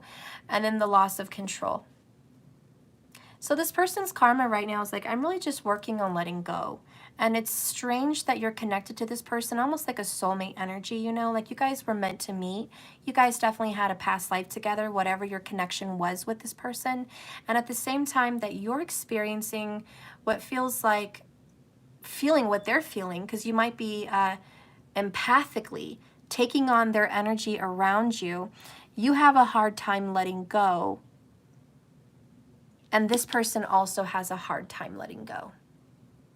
So it's almost like you're both in this energy, stuck in a world between worlds. Does that make sense? A world between worlds. And the mission right now is for both of you to release, for both of you to let go. Because it's not just you, Kim, it's this person. They also need to let go. So there needs to be a release. So that is the message that I'm pulling from the other side. I also got a vision of an octopus, and the word stuck to you like glue. And it's like the octopus is clinging with all its little suckers, I don't want to let go. I have a grip on you, So anyways, that's what I'm feeling for you. It's very hard. That's the image. Okay, so I hope that resonated, Kim. That's really what I was getting. Thank you for being here. Thank you for using me as a message, a spirit, and I release you now with love and light. And I give you both peace in this, knowing the truth and knowing the message and being able to relay that to one another. I do feel this person misses you a lot, and I really do feel like this person does not want to attach. That's the biggest feeling. It's more than love. It's more than missing you. It's, I don't want to go yet. So that's the biggest feeling I have as far as conveyance. And also I haven't let go. I haven't let go. That's what I'm feeling. Okay, so thank you so much, Kim. I hope that was good for you. I'm sorry you guys are going through that. I can assure you it's going to be okay. It's going to be okay. And you, Kim, have the power as a high priestess to communicate with this person and work on releasing. You have the power to do all of this. You just need to believe in yourself because you have the gifts. You have the gifts, okay? So there's that. All right, so I think I'm just going to stick to my list, right? What do you guys think I should do? Stick to my list or what? I'm going to pull my list. The heck, I just had it. I showed you guys I had my list. Now it's missing. Oh, here it is. Oh, you're welcome, Green Eyes. I love you, girl. I love you. Okay. Let me just check mark who I've done here. Okay. So markers, please. List, please. Yeah, thank you, markers. We're going to do the list. That's just easier. Okay, thank you, markers. So I'm going to start with El Chicharron, which is what the lunar eclipse is going to bring you. All right. And it said to check the email, which I didn't actually shoot at the end of this, but anyways, there's that. I do believe you had 2 cards, okay? Spirit, what is the lunar eclipse going to bring El Chicharron? What is the lunar eclipse going to bring? Please use the tarot cards to help me communicate this message for El Chicharron. So we have 5 of Cups, a lot of regrets about the past. Ironically, there's another number 5 at the bottom of the deck, 5 of Wands. You better watch my 5 reading yesterday at all the different numerological numbers that you see repetitiously. You might be seeing a lot of 5/5s, okay? I looked up, I saw 22 people watching. There could also be a 22 for you. But El Chicharron, something is changing against your will, and you feel very emotionally tied up about it. With the 5 of Cups, you feel like all is lost. Happiness is gone. There's no going back. There's too much water under the bridge. We're very upset that this is gone, this is over. And what it's bringing you is remorse and guilt and sadness. Scorpio vibes. You could also be dealing with a Leo or a Scorpio, which is a very fixed sign, okay? That may also be feeling those things. The lunar eclipse may be bringing that upon your person.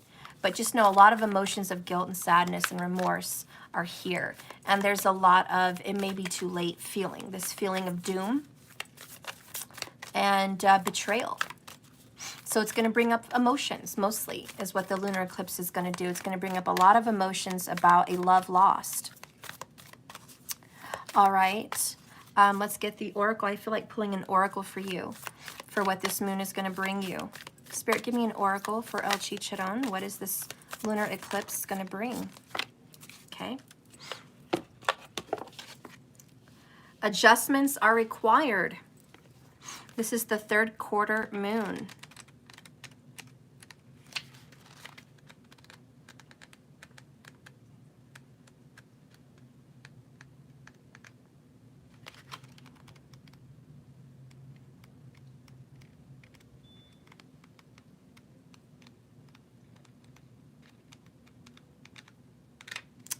Okay, so I need to find this because I can't easily find it. Let me look at the contents.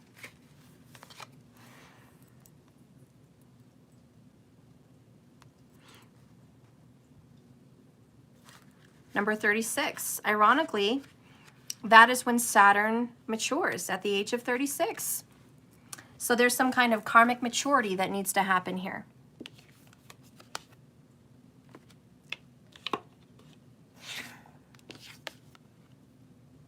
Yeah, if anybody else wants to pay now and have a reading also, we're still in the month of November. I am doing 11/11 cards for the month of November, the 11th month, throughout the rest of the month. So if you want to be a part of that, you can go to Cash App, okay, and donate 11/11 per card. You can get 1 card, 2 cards, 3 cards, whatever you want. You can have 1 card per question, or you can have 3 cards per question, whatever you want. Okay, just put it in the notes in your donation and I will set you up for the next video if you want to get in line for that as well, okay? And I'll do the list, first pay, first serve, on the next video. So you can start now if you guys want to. And I do readings every day, so most likely it's going to be tomorrow, okay? All right, so El Chicharron, adjustments are required. This is the third quarter moon. Think of yourself as a vessel that has been filled more and more and more over the past few weeks. Some of what has come your way may have been wonderful, but there is also a lot of pain and negativity you need to let go. Whatever the situation is you're asking about right now, be honest about whether you are in toxic emotions or are toxic emotions involved which you need to release into the ethers. This card also comes with a challenge and the promise that not all is lost. El Chicharon. However, there are changes and adjustments required before you will get where you want to be. A change, of course, 5-5 after all, is in the forecast. So whatever recent events have been understood and acted upon, there may also be a crisis that you're going through right now or will in the soon future that will remind you what you want and what it's time to let go of. So pay attention. This mention of the card is, I am reevaluating my situation. Additional meanings for this card, your life may be out of balance. And this may be causing you your issues. It may be time to hatch a whole new plan, to gather your thoughts, to gather yourself, put it together, and come up with a new plan. Something new and exciting is around the corner, but trust may be required to move this situation forwards. No matter when you draw this card, the teaching is to release and to trust. So you're having a hard time letting go. It's like, I don't want to allow this change. And to be honest, when I did my reading yesterday, the number 5 reading, seeing 555, was a resistance to change, but it must happen. So I feel that resistance from you. It's been very difficult. It's been very emotionally painful. Just know that it can't go on like this anyways. And the foundation that you established with whatever situation you're talking about has been ruined. However, not every piece of the puzzle has been lost. There are still pieces you get to keep from your situation. So be happy for that. I want you to embrace what you still have and let go of what's gone. That's the biggest mention. And if you can trust that by releasing things, the good is going to come in, it is. So know that's what the lunar eclipse wants to show you. Thank you so much for purchasing that reading for me. Not for me. From me. I appreciate you so much. Have a blessed and wonderful day. Okay.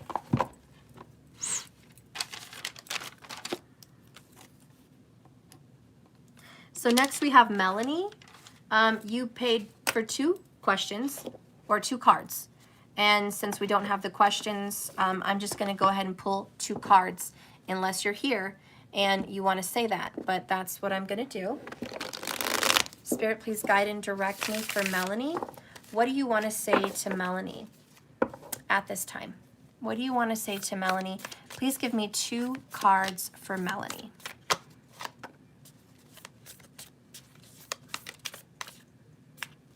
I'm hearing the song Sunflower from Spider-Man. Okay. So, and I'm hearing the part, got me left in the dust. So I feel like there's an abandonment situation here. Okay. Someone's been left in the dust, or something needs to get left in the dust. And here we have the Dark Night of the Soul, 5 of Coins. Loss. And by the way, abandonment, left out in the cold. Okay. Then we have 2 of Cups in reverse. Melanie, it's plain and simple. You are dealing with an abandonment from the loss of a lover, okay? Someone has let you go. Someone has moved on from you. Someone that you loved very much. We have the Knight of Cups down here at the bottom of the deck, Gaston, okay? This person was probably very good looking, very charming, and kind of a player, to be honest. This person came in with emotions and moved out with emotions. You've been left with the, the destruction that this person left you in your life because you felt like this was a soulmate energy. What I'm feeling is this might have been a karmic energy, okay? It was karmic. And this person taught you a lesson about standards and boundaries. and to go after what you really want and what is important to you, and to value yourself and to value what means something to you in a relationship, because the person you're with did not fit the bill. There are things that are important to you, and that person did not check off on those marks, okay? Whatever that was that you see for yourself in a marriage or relationship, they didn't fit the bill. It's time to release them and let them go. I'm sorry that you're suffering and you went through this loss, and you feel alone, and you're in an abandonment, you're in a dark night of the soul, asking yourself, why? Why did this happen to me? Why did I have to go through this? It's so painful. I don't like being separated from this person. But the truth of the matter is, Knight of Cups, there's somebody else that's right for you. That person is on the way, okay? And it's going to be a water sign, Cancer, Pisces, or Scorpio, all right? But this person is a good person, and this person has good intentions and a genuine heart. And it may not be what you think it is at first. There may be kind of a rough exterior, or this person may not be what you would expect in a person, but it's the right person for you. And you're going to have a good chance at a good life for the right reasons. And you are destined for a relationship. There's a future with you, with someone. So I hope that door is open once you've healed and recovered. I do expect that relationship to present itself. Okay, so that's what I see coming in for you, Melanie. Thank you so much for ordering a reading from me. I appreciate you. Okay. So then we have Selah. You also had 2 cards. And for some reason, I feel called to pull the Island Time Wellness for you, Selah. All right. Maybe I'll just pull one and then I'll do a tarot. Spirit, please guide and direct me for Selah. What does this person need to know? Give me those 2 cards. All right, we've got one there. Passion at the bottom of the deck. There's an intense chemistry. Somebody likes you equally. Give me a message for Selah. What does Selah need to know with these 2 cards, these 2 energies? Okay, what does this Selah need to know? 5 of Wands in the upright. Candy apple. Ooh, separation. Sadness, missing you, thinking about you, yearning, unsure of the future. Selah, you are back and forth between wanting a fire sign, most likely a Leo, could be an Aries. Okay. It's bittersweet. It's a bittersweet relationship. There was goodness, there was sugar and sweetness, but there was poison. This relationship had a lot of toxic energy, and I think you just miss this person, and you don't know what's going to happen now. They were such a big part of your life, and now they're gone. Now what? And it's very hard for you to let go. There's still a passion inside of you for this person, and this person has a passion for you also. The chemistry was insane, and I think that's what you're really hanging on to. Are you ever going to have chemistry with anybody else like the way you did with this person? I want you to know this person feels the same way. This person feels, I'm on a journey, and I'm battling myself. What am I fighting for? You know, what are we fighting for? Why are we separated? We're great for each other.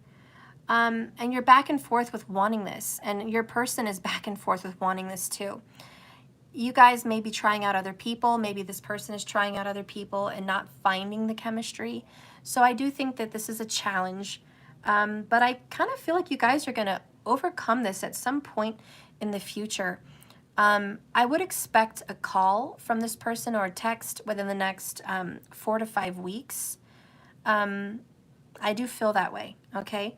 So this person will be wanting to reach back out. They can't be away from you much longer. Their heart's just desiring them to pull closer to you, okay? So if you're thinking about them, know that they're thinking about you. And yes, we're in a sadness. We're in a separation period. But sometimes absence makes the heart grow fonder. And you really don't know what you have till it's gone. So you guys are kind of realizing what you want in life and maybe realizing what you had in each other. So by the time you guys do find each other again, know that you're going to have already reevaluated your life and your situations, and so have they. And I think you guys will be in a much better place. But right now, currently, there's no fresh start.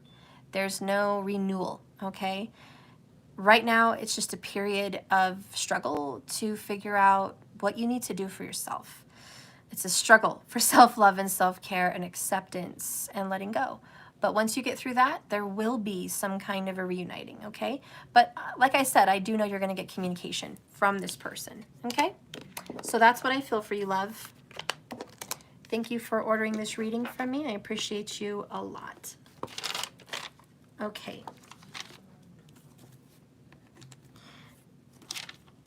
Markers, if you would like a card, you're next on the list. I put you on the list because you always show love and appreciation and donations to me, so I definitely have you on the list. Markers, do you have a question that you would like at this time?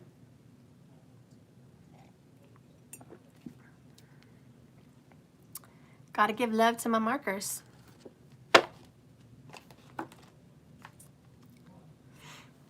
Oh, I should get my charger.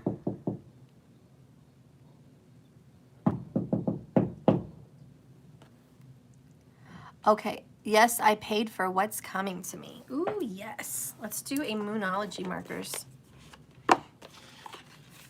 How come Sumo hears me, but no one else can? Sumo, go get him. Hi, can someone please bring me my charger from my nightstand? Appreciate it. I just needed my charger. Okay. Thanks, honey. Also, are we gonna call the company about the thing that was sold out? Okay, now's not the time. I'm working. Close my door. I know, but like. Go on. I love you. I didn't mean right now. I meant like when. Okay, we'll talk later.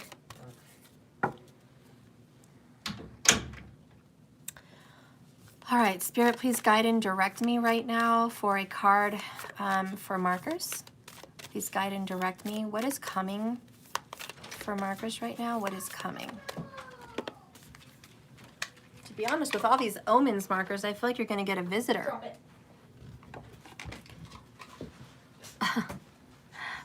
Marcus, you even said, I went to see who was at my door. You're so funny, Marcus. Yeah, and it's like an omen because I'm knocking on the wall for them to bring my charger. But I also, and I just said, I feel like you're going to get a visitor. I think someone's going to pay you a visit, Markers. I don't know who this is, but we're going to have to see. It could be because the holidays are right around the corner. But I definitely think someone might be wanting to visit you around these holidays. Is kind of what it feels like. Maybe it's going to be an unexpected visitor. I don't know. All right. Let's put my charger in here so I cannot die while I'm doing your reading. Okay. Okay, make sure everything is well with that. Okay.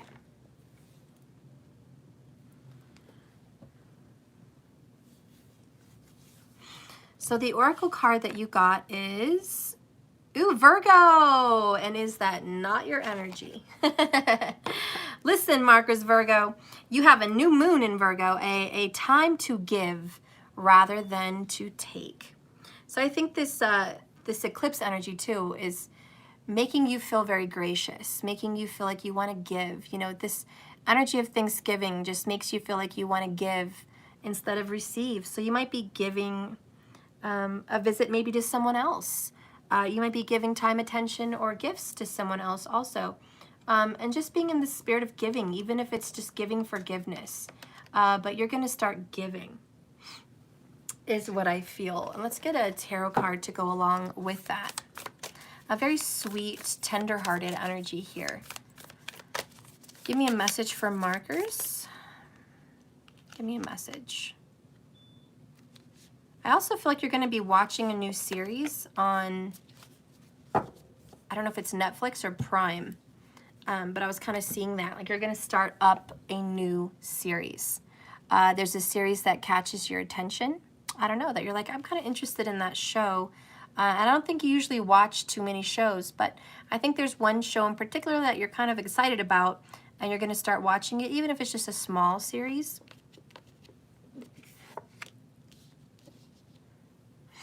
So then we have the Chariot in reverse. You want to stay at home. You don't want to go anywhere. That's what I'm feeling. You know, the Chariot's like, I don't really want to move. I don't want to go somewhere. I just want to be cozy in my own space. You know, tea, whatever, candlelight, warmth, comfort, the stars. You feel very comfortable.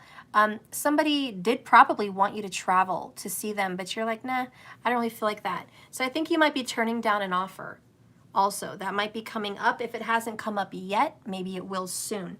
But I do see a turn down of an offer. Oops. That's Cancer vibes. Let's go ahead and read this new moon in Virgo. Markers, when this card comes up, it's time for you to take stock of a situation. Where are you? And where do you want to go? The new moon energy of this card suggests a restart at the Virgo energy level, which suggests that when you make that restart, a clever one is going to be the one. That there's a simple and well-organized plan, which is totally Virgo, well-organized plan. Okay, so Virgo also has strong health aspects to it. So if you've been feeling unwell or someone, this card suggests that health is on the up. Virgo loves clean eating and alternative therapies. So add these into your routine now. However, you may have been feeling, okay? If a situation has been blocked for a while or at this moment, it could be that you're overanalyzing things, which is a tendency of Virgo, or maybe being too critical about a situation that feels a little stuck. It's time to ask less what someone else can do for you and think more about what you can do for others. Hey, I'm just reading it, okay? Attuned to the moon card messages, recommit. And I like that word, recommit, because it's like you've already committed, but you might have fell off for a while. Recommit to a healthy morning and evening routines. So I know you're probably a very healthy-minded person, but this is about recommitting to a cycle and an energy that was good for you, okay? An additional meaning of this card is gradual improvements are coming. And traditional Virgo style, it's not fast, it's gradual. So pay attention to details, and if you want success, don't panic. Be aware and be of service to others, and love and money will follow. So the more, and you are, this is what, look at Markers. He's always in service to this channel. Thank you so much. Always time stamping, always supporting other people, always in service of others. Markers really embodies this Virgo energy. He's organized, he time stamps, he makes lists, he keeps things in order, you know, totally Virgo for you. And just know that because, I don't think you have to be, because I know you already are in service of others, but because you're in service of others, love and money will follow and catch up towards you, okay? So just know that good things are coming because you're such a good service person, okay? The teaching of this card is Virgo is a sign of health, service, and analysis is its energy. Okay, so if you want to feel this, make a harvest, believe in it, feel it. Because when this card comes up, it could be that a wonderful bounty is coming your way, Virgo. However, the energy of the new moon in Virgo is usually about getting your life in order, reconstructing, reanalyzing, and reorganizing. So that's what you need to do at this time with the new moon in Virgo card. And whenever else you pull this card, okay? By the way, the number 53 came up. I don't know if that's an important number for you, but that came up a couple times. So listen, yeah, you're getting your shit together. And just know that even though you're doing that and you feel like not a lot's happening super fast, it's on the way. Your harvest is very close. And as far as the tarot card, there's no need to jump, hurry, or move forward right now. It's just about being comfortable and being in your home and being comforted. That's totally Cancer. Homebodies, I totally know that energy. just being comfortable, and that's your space right now. And so that's good. So you're probably just organizing things at home. And as far as what's coming in for you, yeah, it's a reorganizing, reassessing, reevaluating, making a new plan, and getting a healthier morning and night routine. But also, I do think there might be someone coming in to possibly visit you at some point. You don't have to go anywhere. They're going to come towards you. It's a little trip, maybe a car trip, a little trip. Someone's coming. Maybe you have plans, maybe you don't, but that could very well happen. All right, well, thank you, markers, so much for donating to me and giving me your time and energy. I appreciate you so much. All right. We all appreciate you so much, to be honest. Everyone on this channel appreciates you. Okay.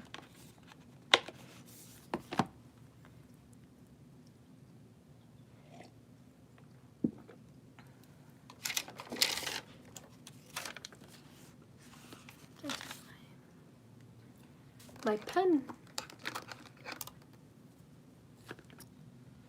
Okay, so next, we already did Joy. Okay, so that was next.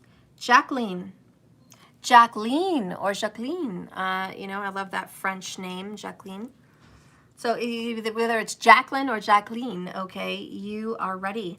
You have 3 cards. So I don't know if you had 3 questions or what. Are you here to let me know your questions? And if not, I'm just going to go ahead and pull 3 cards for you. Okay? And it's not trying to be rude. It's just we didn't have the questions in the donation message. Okay? So that's the best way I know how to do things. All right. So Spirit, please guide and direct me for Jacqueline. What needs to be said for her?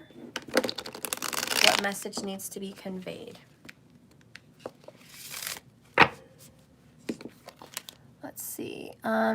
Natural Mystic, I paid at Cash App, but I understand if I have to wait till tomorrow. Oh no, Natural Mystic, I'm sure we can get you done today, since you're the only one. I think I did see something like that coming in. Okay? So no worries. All right, Jacqueline's not here, so I'm going to pull 3 cards for you, girl. What do you want to tell Jacqueline? Spirit, please guide and direct me towards what Jacqueline needs to know. Okay? What does Jacqueline need to know?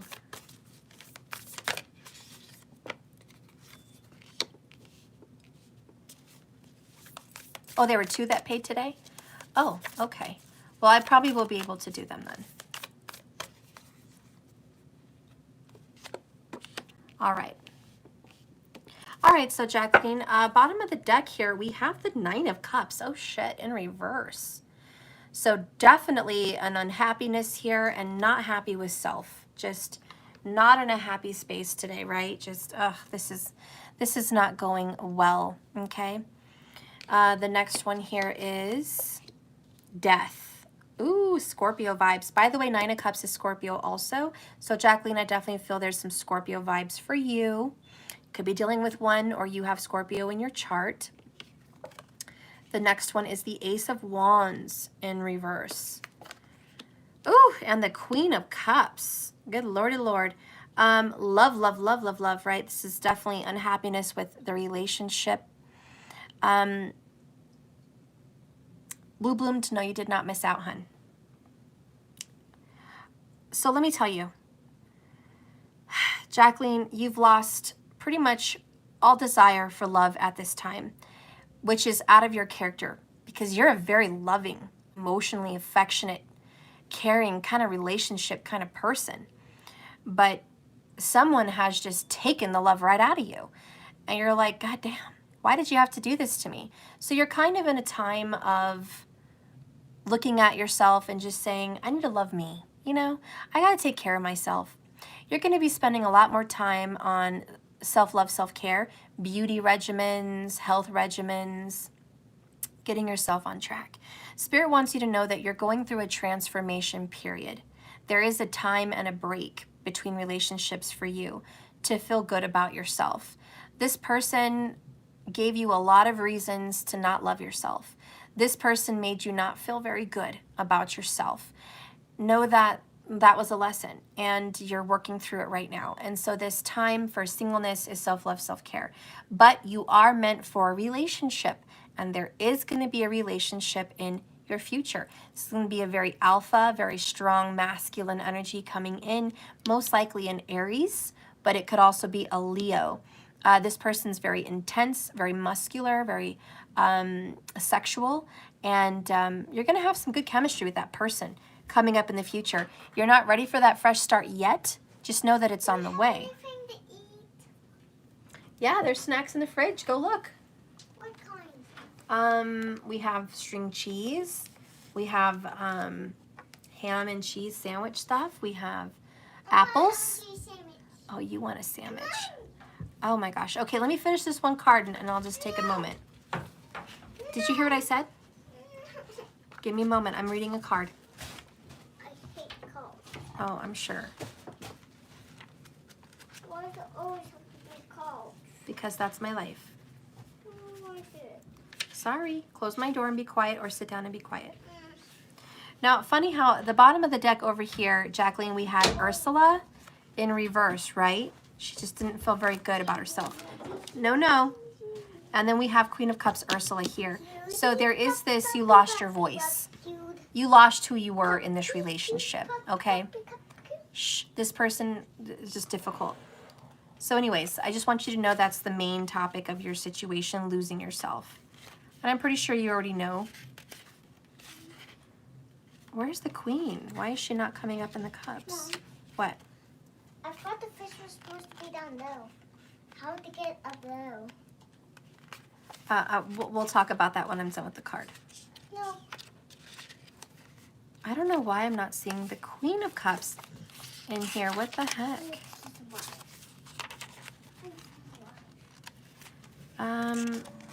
Hang on there, Jacqueline. So you're reevaluating. Here we go. I found it. So you're reevaluating your love connections. Now, a fearsome sea witch, Ursula, concocts powerful potions to manifest the desires of those who go to her for help, but they better pay a price. The Queen of Cups represents an intuitive, compassionate person who's always willing to help any poor, unfortunate soul who comes her way. So yeah, there's your lesson. You were trying to help this person and love them. It's like you love broken people, and you got broke in the process. And Spirit's like, thank you for your love and, help with this individual, but it's time to love and help yourself. Really, that's the message that's coming out with these three cards. Know that there is a fire sign headed your way. It's not soon, okay, but it is coming in the future. You're just learning how not to be an overgiver, okay? If I can just put it in a nutshell, Jacqueline, that's what it is. Classic overgiver, okay? And I'm so sorry you went through that, but you're rebuilding your life and love is coming for you. So that is so good. What a great message. Thank you so much for your cards. And always remember, keep swimming. Yes, but we're not done yet. By the way, in about 9 months is when you're probably going to meet this other individual, okay? So it's going to take some time. Jacqueline. I'm going to check mark you off. Let's just take a moment. Sumo. Let's just take a moment break so I can fix him a sandwich. We've been here 124 minutes. Please excuse me. Just give me just a couple minutes, just 2, okay? And I will be back. A little intermission. By all means, everybody, please get a drink, get some tea, go to the bathroom, whatever. Just give me some time here. I'll be right back. Next on the list is Kia. So I'll see you in a moment, okay? After Kia is Andrea, all right? And at the end, just keep swimming. Keep swimming. Intermission. We'll be back. Intermission. What a good boy you are, Sumo. You found your toy like a sweetheart. Here you go. Look at you, handsome. Go on, little piglet. Boy, little hippo. He's a good boy. Look at Sumo being so good. Good boy. All right,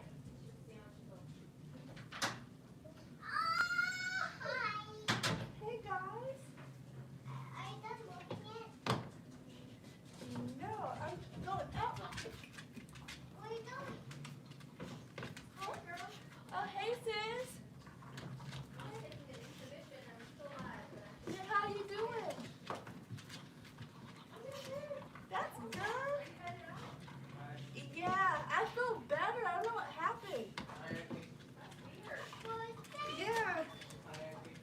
suffer from like a really bad headache and I got like sick and stuff. Oh my gosh.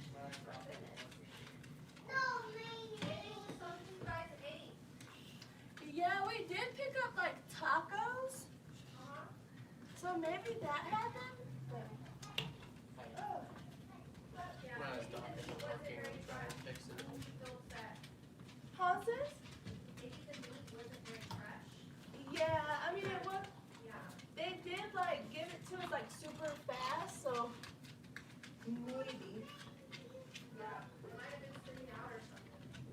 Yeah, but I'll see you guys soon though. I love you out there. Love you. Love you.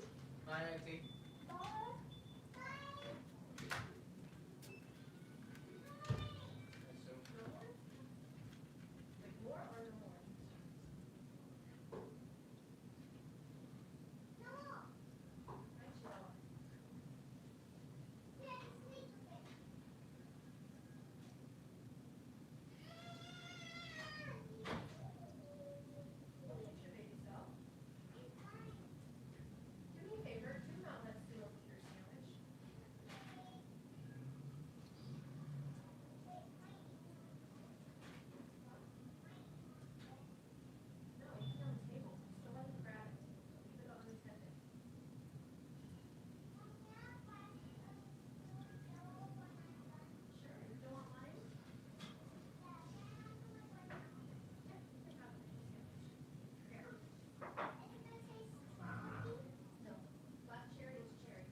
Okay, guys, I'm back.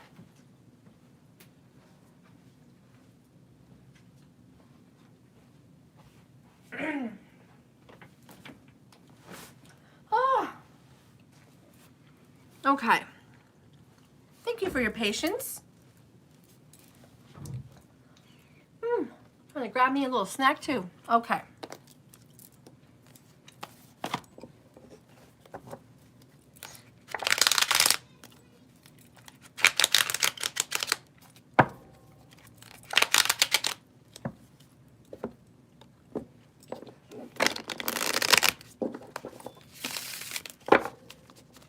So we just finished Jacqueline, and now we're doing Kia.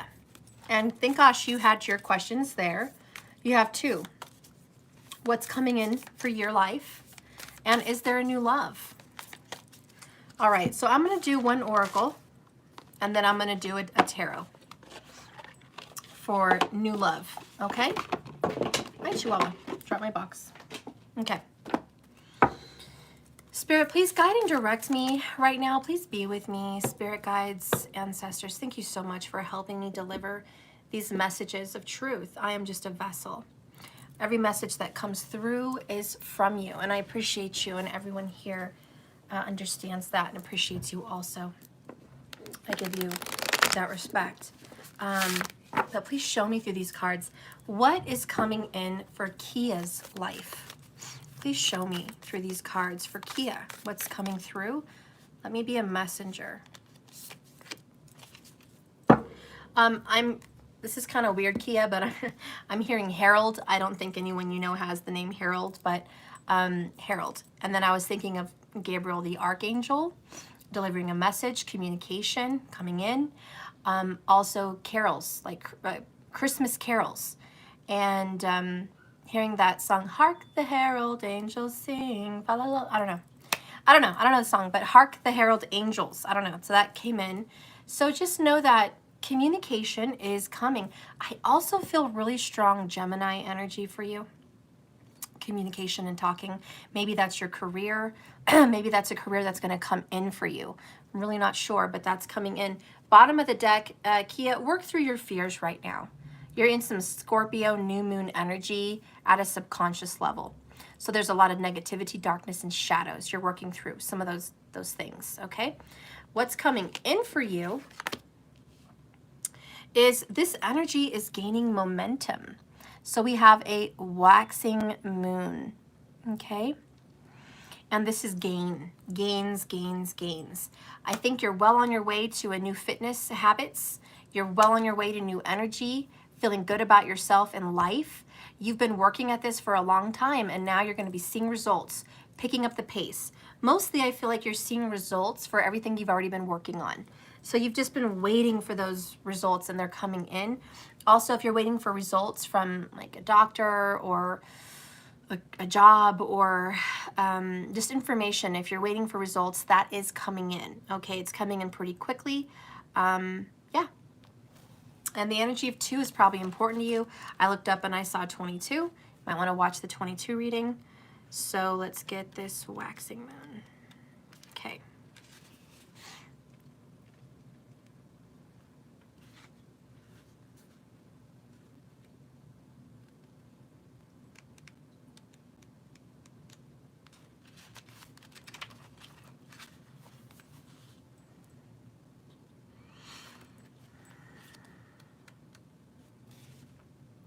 All right, so Kia, during the waxing moon cycle, hope springs eternal.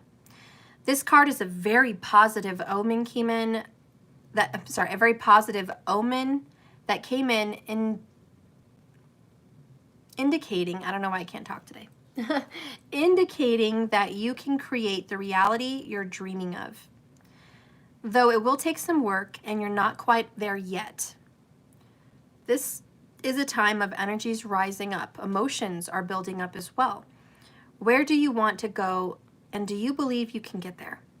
Kia, either you just can't get it right or it's coming, but either you can just keep meditating and focusing on your desired outcome, or you can make the courageous commitment to take more practical steps towards your goals, which was kind of our reading today, right? Taking practical steps towards what we want. It's more than just dreaming or meditating on it. It's taking steps. So whatever you decide, Kia, you are most certainly right on track with your life. You're doing the right thing. You're headed in the right direction. It's all good news, honey. So just know that your results are coming, all right? So keep steady. Attuned to the moon. Know that you are headed in the right direction is the message. And also additional meanings for this card. A situation is full of potential. So whatever you're dealing with, there's a lot of potential here. Your dreams will come true. More effort is required. Now that's something you got to figure out. What other efforts are needed to make what you want to happen? Are you willing to give it your all?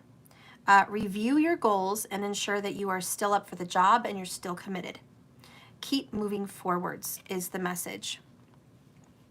The waxing cycle is a period of lunar cycles from new moon to full.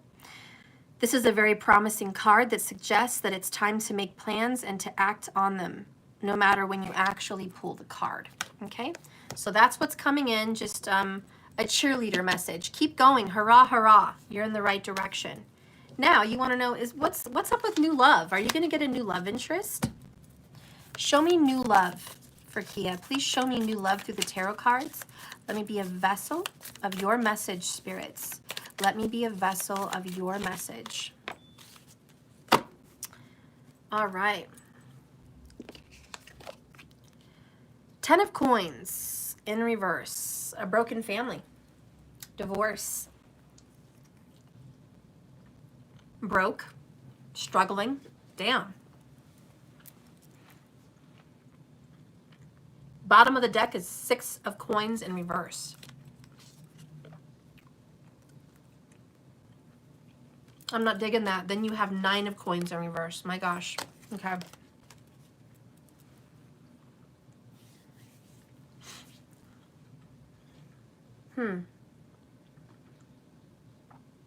Kia, I don't know if you want to hear this, but I'm going to tell you. Love is not going to come in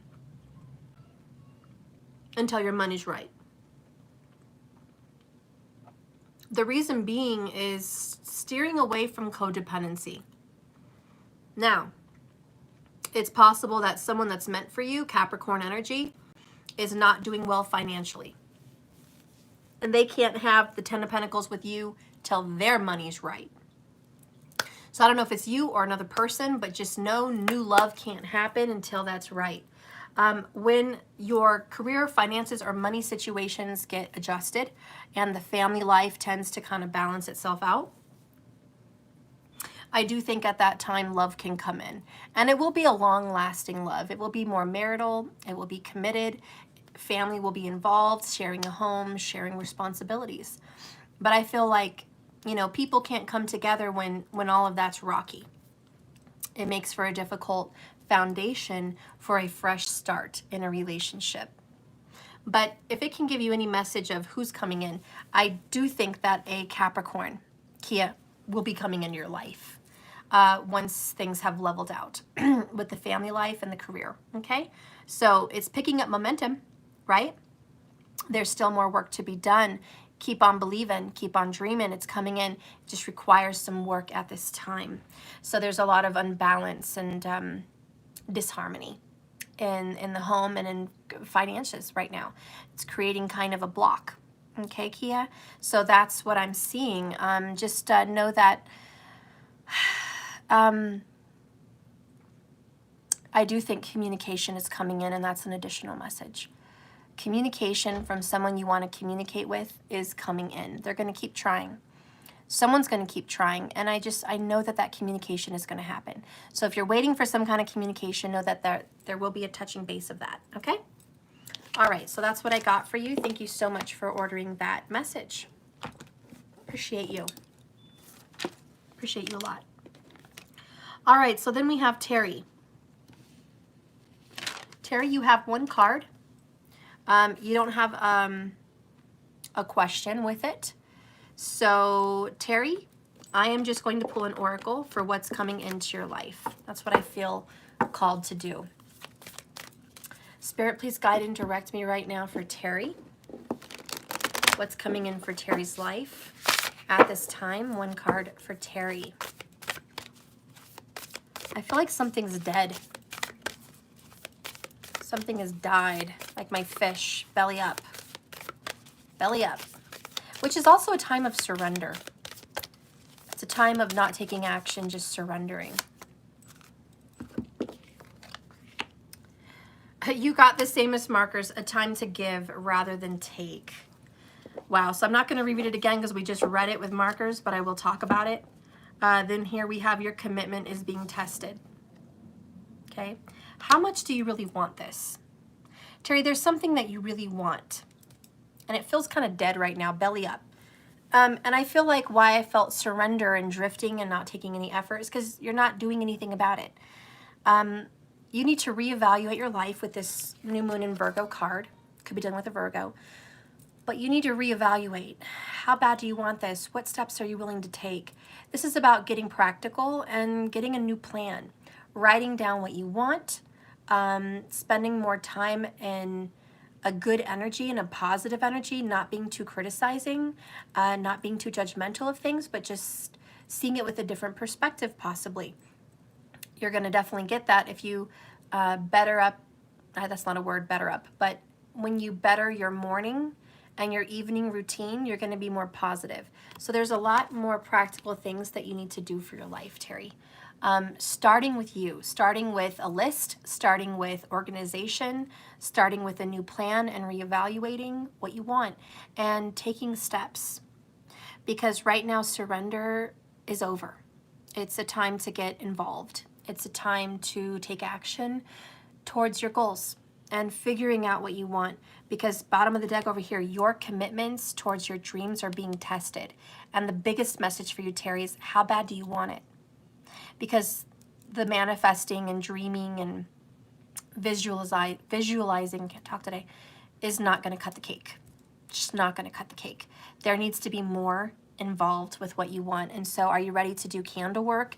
Are you ready to do meditations? Are you ready to better yourself in certain ways? Are you ready to focus? Are you ready to start making moves towards these things?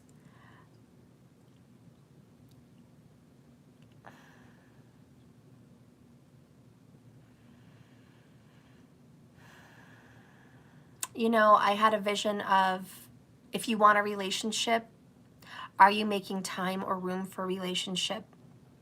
One of the things I do to counsel people in love is, and I'm not being arrogant, okay? That's what I do. I'm not trying to be arrogant.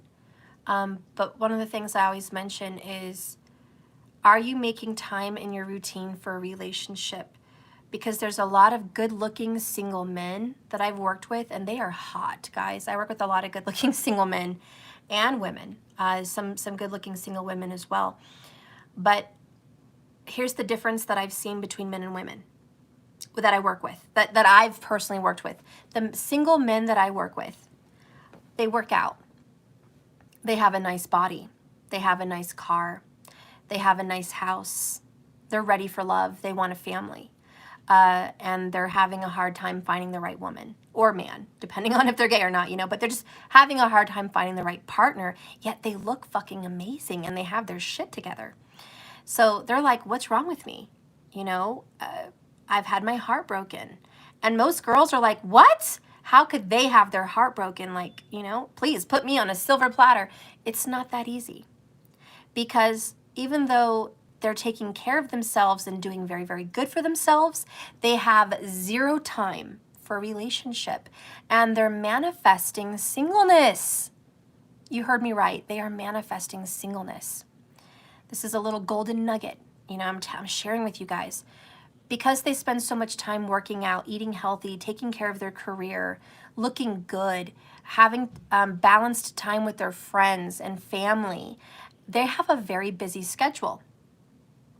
They don't really have time in their schedule for doing nothing, for sitting around on the couch watching TV, watching an episode, reading a book, taking a bubble bath. These single hot guys don't have time.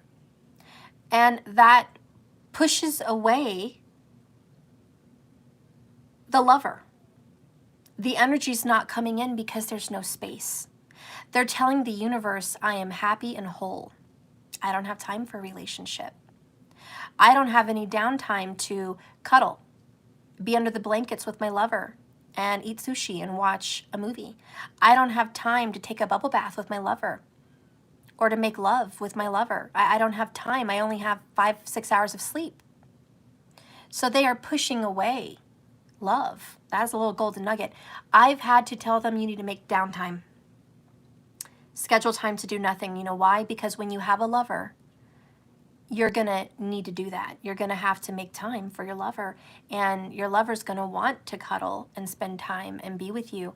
And if you fill your schedule with singleness, that energy is going to be pushing them away. So it does work. It certainly helps. And for women, it's kind of the opposite. They have all the time in the world. They're single, and they're not depositing that energy in themselves. They are dedicating it to children. Most of them they already have children. They're dedicating it to work, you know, and the home. But with their free time, with any other extra time, they don't have activities. They don't have a bridge club. They don't have a gym membership. They don't have friends to go out to have drinks with. They don't have, you know, they just don't make time to be in a relationship. They make time to be alone and be isolated and feel bad. So some of these women spend time overeating or oversleeping or being sad and depressive or feeling unloved.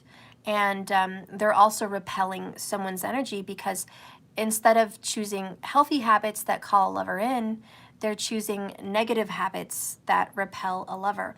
So this is one of the tricks with Venus is healthy hygiene, which is really clean teeth and a really clean body and a really clean home. That really attracts love for women. It's just especially in that way. And depositing time in yourself, like getting your nails done, hair done, or doing your nails and hair yourself. Makeup regimens, healthy meditation, stretches and yoga. Those kinds of things for women attract a mate because the females will automatically make time for the masculine. So they kind of welcome it. They just need to spend more time on self. So it's kind of polar opposites. But yeah, there's in a nutshell. And I don't know if that's your situation, but that's kind of what I'm feeling. I don't know why that came out for you, but that's what I'm feeling. Okay, Terry, is there may be a need to have a reevaluation about how you are attracting someone into your life, or a job, or a career, or whatever it is that you want, whatever it is that's your goal here with this reading. Do you really want it? Are you willing to take the steps needed to take to get that? All right, let's get a tarot card. What other energy can we give Terry at this time?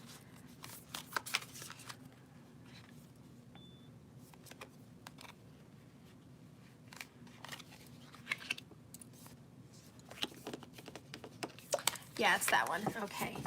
So bottom of the deck, for Terry, you have 3 cups in reverse. Unhappiness. There's not a social circle, not a lot of friends, not a lot of hanging out. Holidays are really sad for you. Like, this is just really a difficult time. Difficult time for you.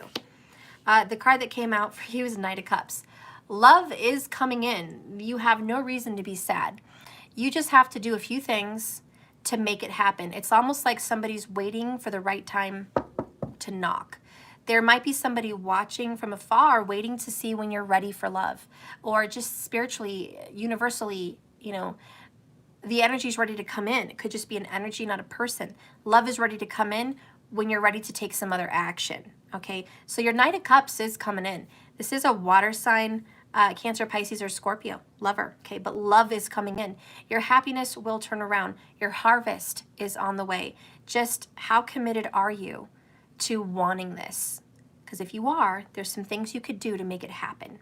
So better yourself, reevaluate. That's your message, Terry. Thank you so much for ordering that reading from me. So then I have Andrea B. Is that True Bloomed? So who is Andrea B? If that's you, True Bloomed, and you're still here, or Blue Bloomed, excuse me, let me know. Just the B kind of made me think it was you, but I don't know. But anyways, we're going to do Andrea B. Okay. Oh, Blue Bloomed, it is you. Okay, so my intuition was right. I'm like, Blue Bloomed is Andrea B. That makes sense. All right. So, Blue Bloomed, what is your message? And you have 1 card. So I'm going to ask you, would you rather have a tarot card, or would you rather have an oracle? I can read from the book from both if that makes you feel better. Okay. So what would you like with your card? Blue Bloomed. All right. Would you like an oracle, or would you like a tarot? Just let me know, my sweet.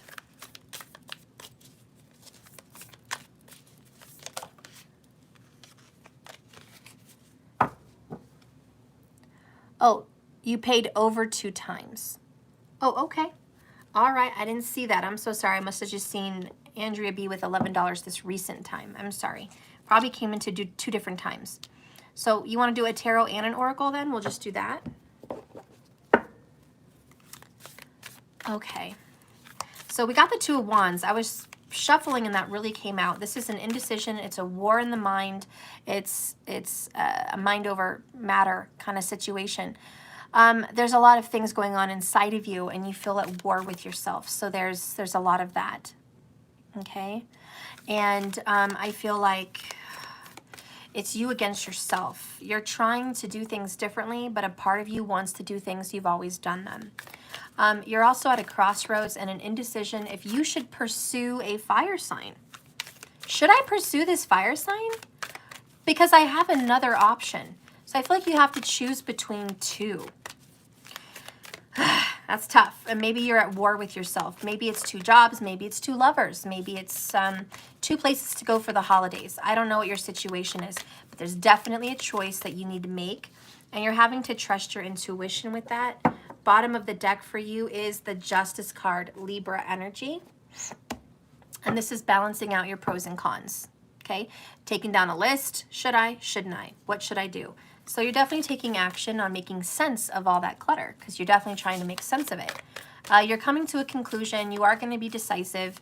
You're going to make the best choice for you based on what's logically correct is what I feel. It's at war about moving or not. Okay, good. So it is a choice. And Spirit's like, you're going to choose the logic. Right now, your desires are overtaking you, but then so's your logic. And you're like, should I do it because I feel I should do it? Or is it not right? Again, logic is going to come out. And what you should do is do a pros and cons. Honestly, it's like classic. It's simple, but it's easy. Writing down a list. Should I move? Pros. Or should I not? Cons. And just see what comes out more. What's more valuable to you. Because that's going to ultimately help you make your decision. And then you have, and whether I should go to court or not and stand up for myself. Okay, good. All right. So yeah, make a list, pros and cons, what you should do if you should move. Now, should you stand up for yourself? Let's get that message through the Oracle. Spirit, please guide and direct me. Should Blue Bloomed stand up for herself? Should Andrea stand up for herself and go to court? Should she? Should she stand up? I kind of feel with Justice and the Court card, that still has something to do with it. And I think that's a yes with the Justice card, okay? Because there's some Queen of Pentacles you have to defeat. So should she stand up for herself? Give me an oracle. Wow. And we just had this, right, for the main reading, and it was the full moon in Taurus, which, you know, we just had the freaking eclipse. So this was a major situation. Listen, I feel confident to tell you, yes, you should go stand up for yourself. You're at a battle. And you're also at a battle between you and this other person that you're up against at court, okay? And it's good against evil. It's right against wrong. And it's a battle of wits, logic. So don't get overly emotional and passionate about your feelings, you know? When we go to court, we tend to cry, you know, bang our hands and be passionate about something in court, you know, like we see on TV and stuff. But in this case, it's like maintain control. Don't let your emotions get ahead of you. Don't get overly, you know, crying or overly angry about this, because that's going to take you in a bad direction, in a bad place. This message here is to be logical, cool as a cucumber, cool, calm, and collected. That's much more fearful. And it says here, your desire to go to court needs a practical plan. Okay? Blue Bloomed, it was huge. Thank you very much for the advice. And yes, it's very right and wrong. Not my first rodeo, so I'm prepared, just nervous. Good. Okay. So you need a practical plan is what Spirit wants to tell you about court. All right?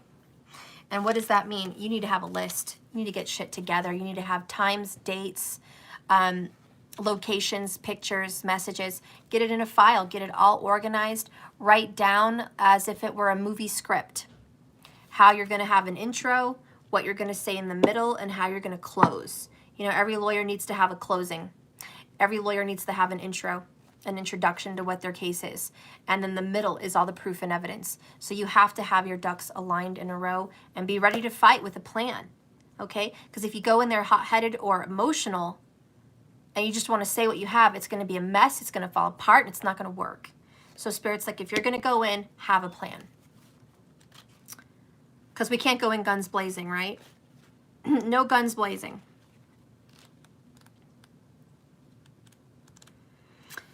So the full moon in Taurus says sometimes you need to weave a bit of magic and sometimes you need to be practical.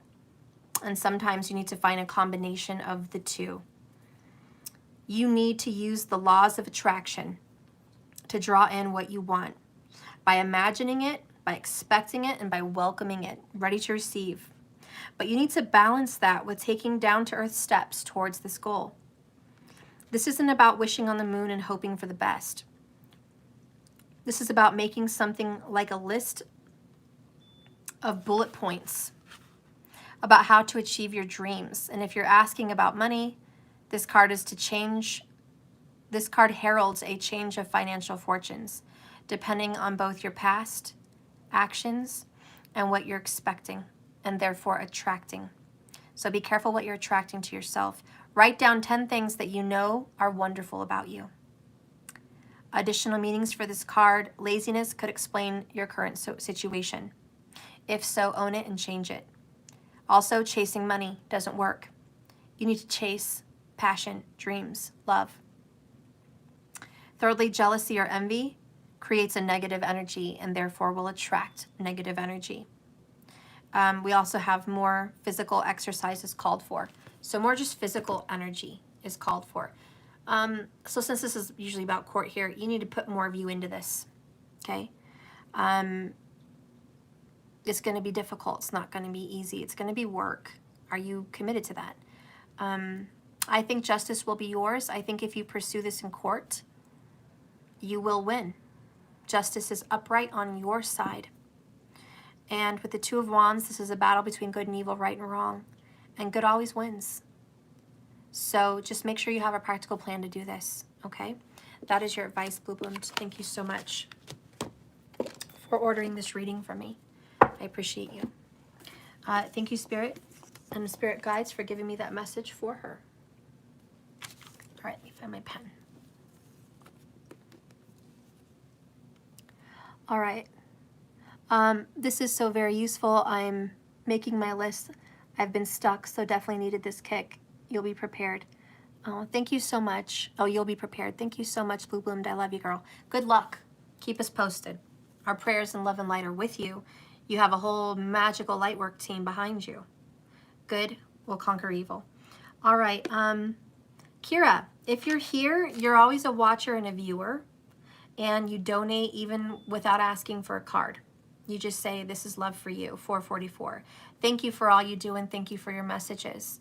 And you'll give me $10 or something, and I just am very appreciative of your constant support and effort and love.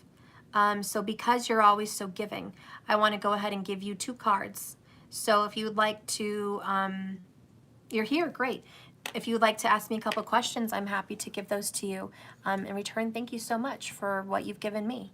So I appreciate that, because you're never asked. So thank you. Thank you for being here. And still, Kira, you're watching, even though you didn't have a card pulled, for a reason. For a reason. You have a big heart, and it's definitely seen. Oh, and then we have Kira McGurran. Yes, you're next. This was for Kira C. And then Kira McGurran, you are next. But this is for Kira C. And then we'll do Kira McGurran. Okay? All right. So Kira, you said you were here. What is your questions, love? Let's see.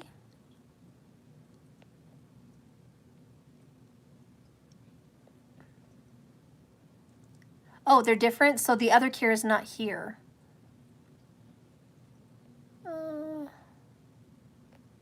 Okay. Well, if she's not here, let her know if you guys see the other Kira that she's welcome to have 2 questions from me. Okay?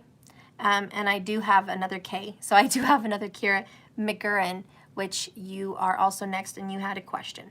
So I'm happy to answer your question. What is your question? Because it wasn't listed on the thing.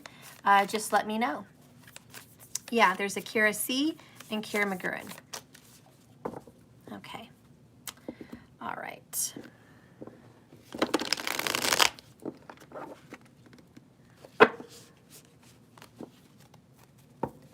Kira McGurran, 1 card, 1 question. What is next for me to bring in new income? Vedic. Okay. So 2nd house, Leo, Sun, Mars, and Ketu, 10th house, Saturn retrograde. Okay, what is next for me to bring in new income? 2nd house, Leo. All right. I'm glad that you know what your money houses are. You've been doing your homework.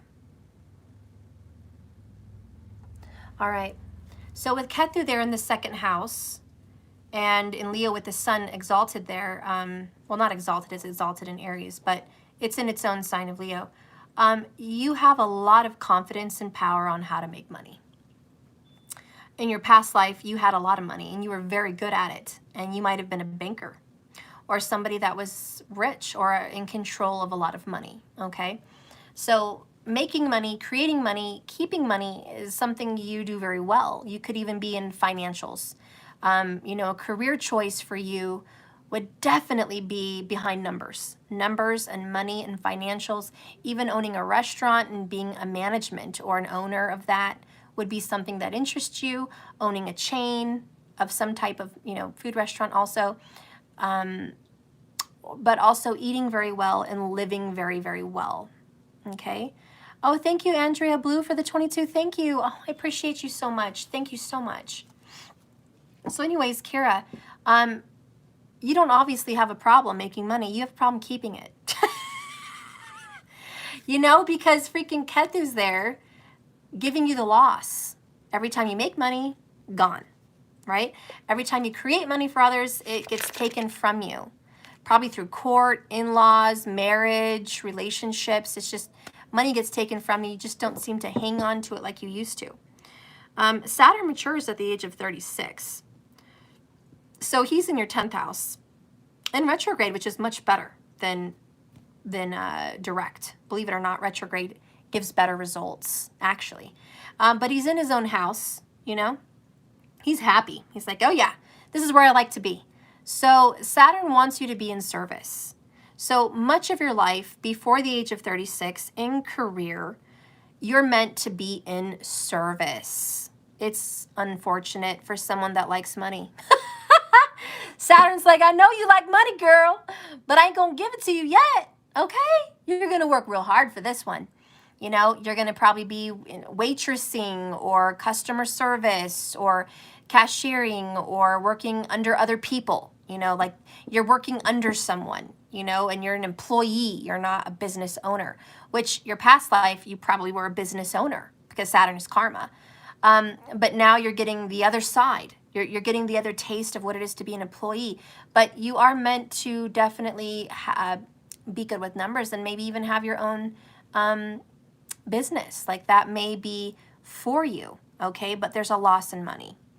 Kira, I worked in nonprofits and I'm older than 36, thank God, okay? Woo, glad I'm not reading you a young one because you would have been suffering for a while. So yeah, working in nonprofits makes a lot of sense because that's Ketu. Ketu's like cut, snip, take away the money, you know. But you're very good with numbers and that's why you're working with other people's money, you know, putting it towards organizations and whatnot. Since you're older than 36, Saturn would have matured and Saturn is at a place where I think he's comfortable with you making your own money. He doesn't want to be as harsh on you and he wants you to achieve a reputation. Saturn doesn't really like the limelight on him. He likes to be lowly. He likes to be in the shadows and in the dark. So you may get reputation later in life, like you might be right now, but you don't want it. You don't want the thank you. When you give, you don't want people to say, oh, thank you so much, Kira, for giving. You're like, oh, please don't say my name. It's just anonymous. I gave because I wanted to. I don't need any attention. I don't need any gratification for this. You're a giver and you're a good anonymous giver. But also you don't like to have that boss mentality to where everyone's looking at you. Okay? So you're a boss that likes to be low key. Now, who can we think of like that? Elon Musk, right? A boss low key. He's not really much for the limelight, but he'll do it if he needs to. I need to be rich to have my own company. Totally hate limelight. Yeah, Kira, that's you. You're like, keep me in the dark. You'd be very good at starting a business and then stepping away from it. And when people need help with your business that you've started, they'll call you. What should I do, Kira? You're more of that kind of person that you would be better at just starting something and not being a part of it. but being available to serve your employees or the people that help you or work for you to get things done for you. Also, an online business would be very good for you. An online. Because you don't want to be seen, you know, so behind the scenes. Anyways, I forgot your question with all this. Let me go back. Jesus. What is next for you to bring in new income? Okay, all right. I'm like, Jesus, can I make sense of this? I forgot your question. Yeah, Leo, Mars, and Sun kept in the 10th house, Saturn retrograde. All right. So you prefer starting new things. I get bored doing the same thing. Yeah, that's why you need to travel more. You're going to be given, you know, reputation whether you want it or not because of the 10th house. And the sun there, you're going to get that reputation. You're going to get that limelight. You don't want it, but you're going to get it because you're probably meant at it older in life to have a business. Just know what you need to bring in more income is to delegate. You probably need to have an online business, and you need to get people that do marketing, that do, you know, people get hired for that. Like, oh, I'll advertise for you through Facebook for a fee, or, you know, I'll do this and that for you weekly. You may need to do that. You may need to also look into a program that can allow you to send mass emails or allow you to give notifications to others through text or something like that. So you may have to look into that. There's also a media presence you probably need to have, which you don't really like, but this could be TikTok, this could be an ad, commercial at the very least. It could be your own YouTube channel, you know, but you don't have to be on camera, you know, it could just be a voiceover. But there's something like that that is calling you, and that would help you. Advertising would help you get more income. Okay, so let's get a card for how to help you get more income. King of Swords. To be more wise and be more decisive and take more plans, plan more. You're not really great with plans. And I kind of feel like you don't like listening, you know. The Sun in Leo is like, oh, I'm the lion. I don't want to listen to anyone. I already know. You know, so there's a hard time with you taking advice because your past life was you were the boss. So it's hard for you to take advice from others. But this is about being more open-minded and making a tactical plan and involving others to help you with this plan, even if it's just getting advice or watching videos. But this is all, again, technology associated. So there is a marketing that needs to be done here, reaching other people. The King of Swords is smart, quick-wit, wise, educated, and quiet, believe it or not. He communicates when spoken to. He's not out there blah, blah, blah, blah, blah, blah, blah, running his mouth. He's like, I will address you when you need to be addressed. Very authoritative. So take authority and take charge of your life. But that's really what I'm feeling for you. Oh, say hello to the nice lady. Oh, that is so nice. Thank you, Kira. So anyways, that's what I'm feeling. So take decisive action. Make a plan. Stand up. You are boss material. You don't like that limelight, but you're going to have to get some of it. In order for you to get more flow of income, it's going to be reaching more people through technology, which is where you might not feel a lot of comfort. You don't feel that kind of comfort there. So you're going to be fine. Money's going to be coming in for you. King of Swords is wealthy. He's a king. But there needs to be some other fresh ideas. You may have to listen to younger people, and that may stress you because I know how that feels. But listening to younger people, Ace of Swords, refreshing, getting help with technology nowadays, I know even at my age is difficult because I need younger people, guys. I even have to ask my kids, my younger brother, for help. I struggle. I do. I struggle with technology. It's just not my best suit. I get very lost and confused, and I hate it. And I'm supposed to get a new camera to videotape this shit, guys. My inspiration is Sal with Eat, Read, Love. I love how he runs his channel. He's got a badass website. He pays a lot of money for it, but he's got a badass website. He has a store. He has a team of people that help upload his videos and market them and just get them out and take videos of him making commercials and ads. You know, he's got technical incredibly wise, intelligent help. They know how to do this. And it shows. It shows the time and energy he's spent into his commercials. I loved his Michael Myers. You guys know we love Michael Myers in my house. He had a badass Halloween commercial. I'm like, fuck yeah, Sal.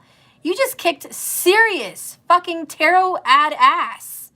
You're the shit. But, you know, I love it about him. He's got amazing commercials, amazing ads, always has. He's come a long way. Big long way. This is his time to shine right now. This is his time to shine. He's using it. And anyways, that's my goal. But I need help. I can't do all he does. I can't film myself making a commercial. I'm not confident on camera. I have Kethu in the first fucking house. I am not comfortable on camera. No, I'm not comfortable on camera. But I should probably do it. You know?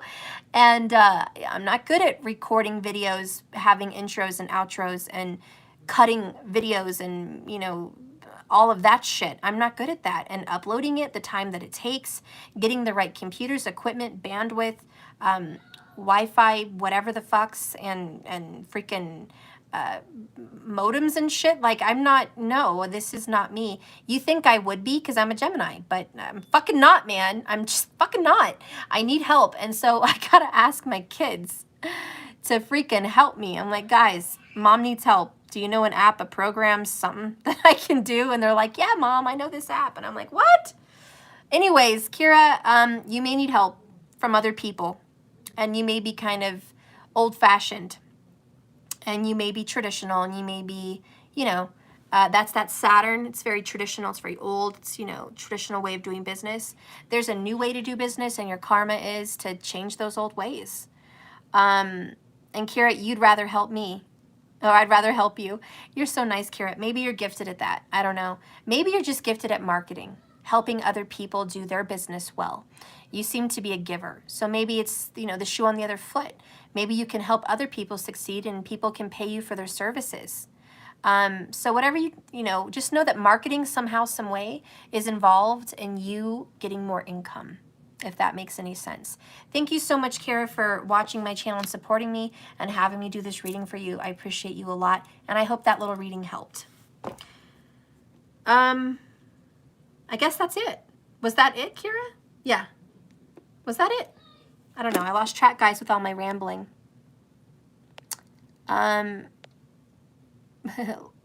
Limelight, no technology is fine. I worked in telecommunications. Okay, so you're very good at marketing.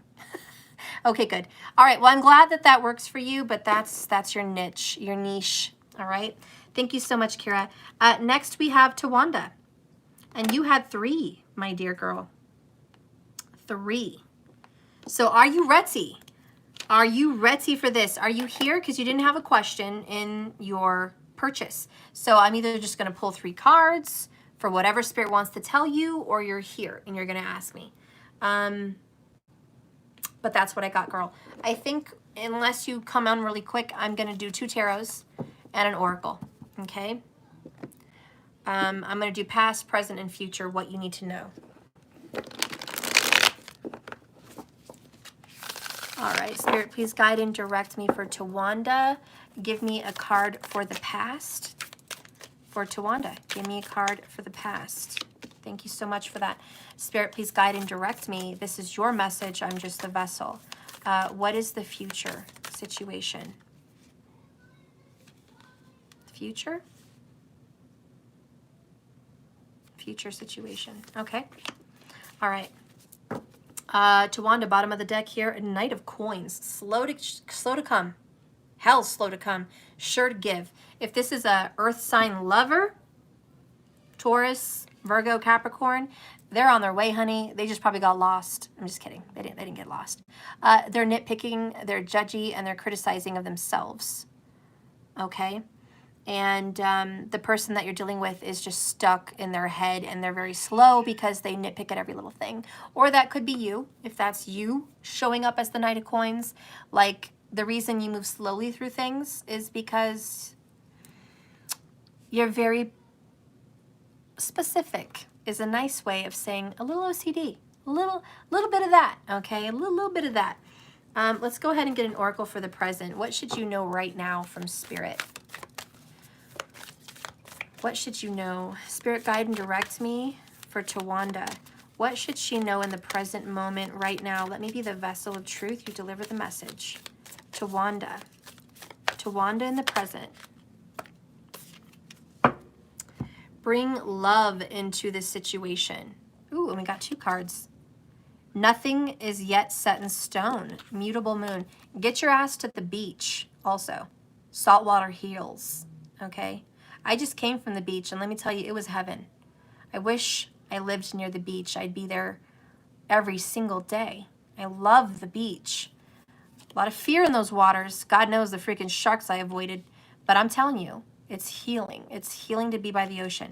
And bring love into the situation. And the fact that waves represent water and emotions, I just think you're a little bit too earthy, grounded, realistic, and serious.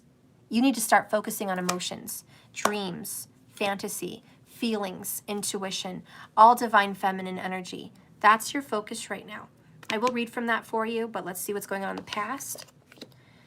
Ace of Coins. In the past, you had a brand new, fresh start, new beginning with, it feels like this damn earth sign. And you were like, yes, Steph, yes, I had a brand new love. And boy, it was great. It was happy. It was great. We planted a seed. I had good vibes for this person. And I really wanted so much from this person. I wanted so much for this to work. Okay? I just have a fear of sharks, guys. In the future, damn, you're dealing with this earth sign, King of Coins in reverse. He's just not right, girl. He's just not right. He's not in the right energy. It's slow as hell because this is a very difficult person. Stubborn and wants to do things one way or no way. My way is the right way. We have a very certain stubborn person. Okay, this could be you because I don't know your situation at all, you know, but get out of the earth. God, earth. It's like just bring love into the situation. You need cups, not pentacles. And maybe that's your person that you're dealing with. I don't know. So we're going to look at new moon in Aquarius. This is about progress and modernity. So this is the time to move forwards. The new moon in Aquarius card means no looking back. Change is on the way. Whether you get the change you want depends both on whether you believe you can have it right now or how much you're relying on others to bring it to you. Okay? But be loving. Don't be so pragmatic. Time may be of the essence when this card comes up. Aquarius energy has an electric feel to it. Certainly, there is a sense that you need to let go of the past and move forward towards a future that is very soon possible. Explore the idea that is not what you know, but who. Explore the idea that it's not who. I'm sorry, God, I can't talk. Explore the idea that it's not what you know, Tawanda, but whom you know. The additional meaning of this card is you need to become more detached from the situation. Thinking outside the box is definitely needed, and more pragmatism may be called for. Improve your karma by doing some charitable work. No matter when you draw this card, dropping convention works well in this energy. So drop the conventional, like this is the reality of the situation. No. No. Well, Steph, this is realistic. No, I don't want to hear the word realistic. Well, Steph, that this is what's literally in front of me. No, I don't want to hear the word literally. Well, Steph, this is what I see in front of me. These are facts. No. I don't want to hear the fucking word facts. Put facts back somewhere where the sun doesn't shine. Fuck facts. Well, Steph, this is obvious. This is what reality is for me. No, fuck reality and all that shit that it came with. But Steph, I have to be realistic with myself. I can't fantasize about bullshit. No, you can. And you need to. That's not what we're all mad here, my little white rabbit. We are all mad here in freaking who knows what the fuckville, okay? Over here in Tarot Land, in freaking, you know, Wonderland, which is where we are, yeah, there's some dreaming shit going on, and that's where we live, okay? This is topsy-turvy world, okay? So there is two worlds that we live in. We do live on Earth. There is a lot of realistic reality and facts, and I get that. We also live in a world where spiritual energy affects our manifestations and reality. What we think about, we bring about. What we feel becomes our reality, and what we focus on is where the energy grows. Our intention is what becomes our reality. So yes, you are in a world of reality, but you're also in the Mad Hatter world. And you do need to bring an element of whimsy, an element of imagination and fun and dreams and unrealistic, unconventional manifestations. You need some of that in your life. There's too much reality. And if this is your person, same shit for them. Okay? Totally, 100. So it's a time to turn this reality world into Alice in Wonderland. You have to start dreaming. And things are going to start coming true, because this is very slow moving, because we're too factual. We need more water, okay? That water is what's going to make things move. I was thinking about water and earth on the beach and how the sand is heavy. The sand is heavy as fuck. Even when you bury yourself, it's like 100 pounds, right? The sand is like, whoo, heavy. And it doesn't move. Like you could have to like dig and dig and dig and dig just to move the sand.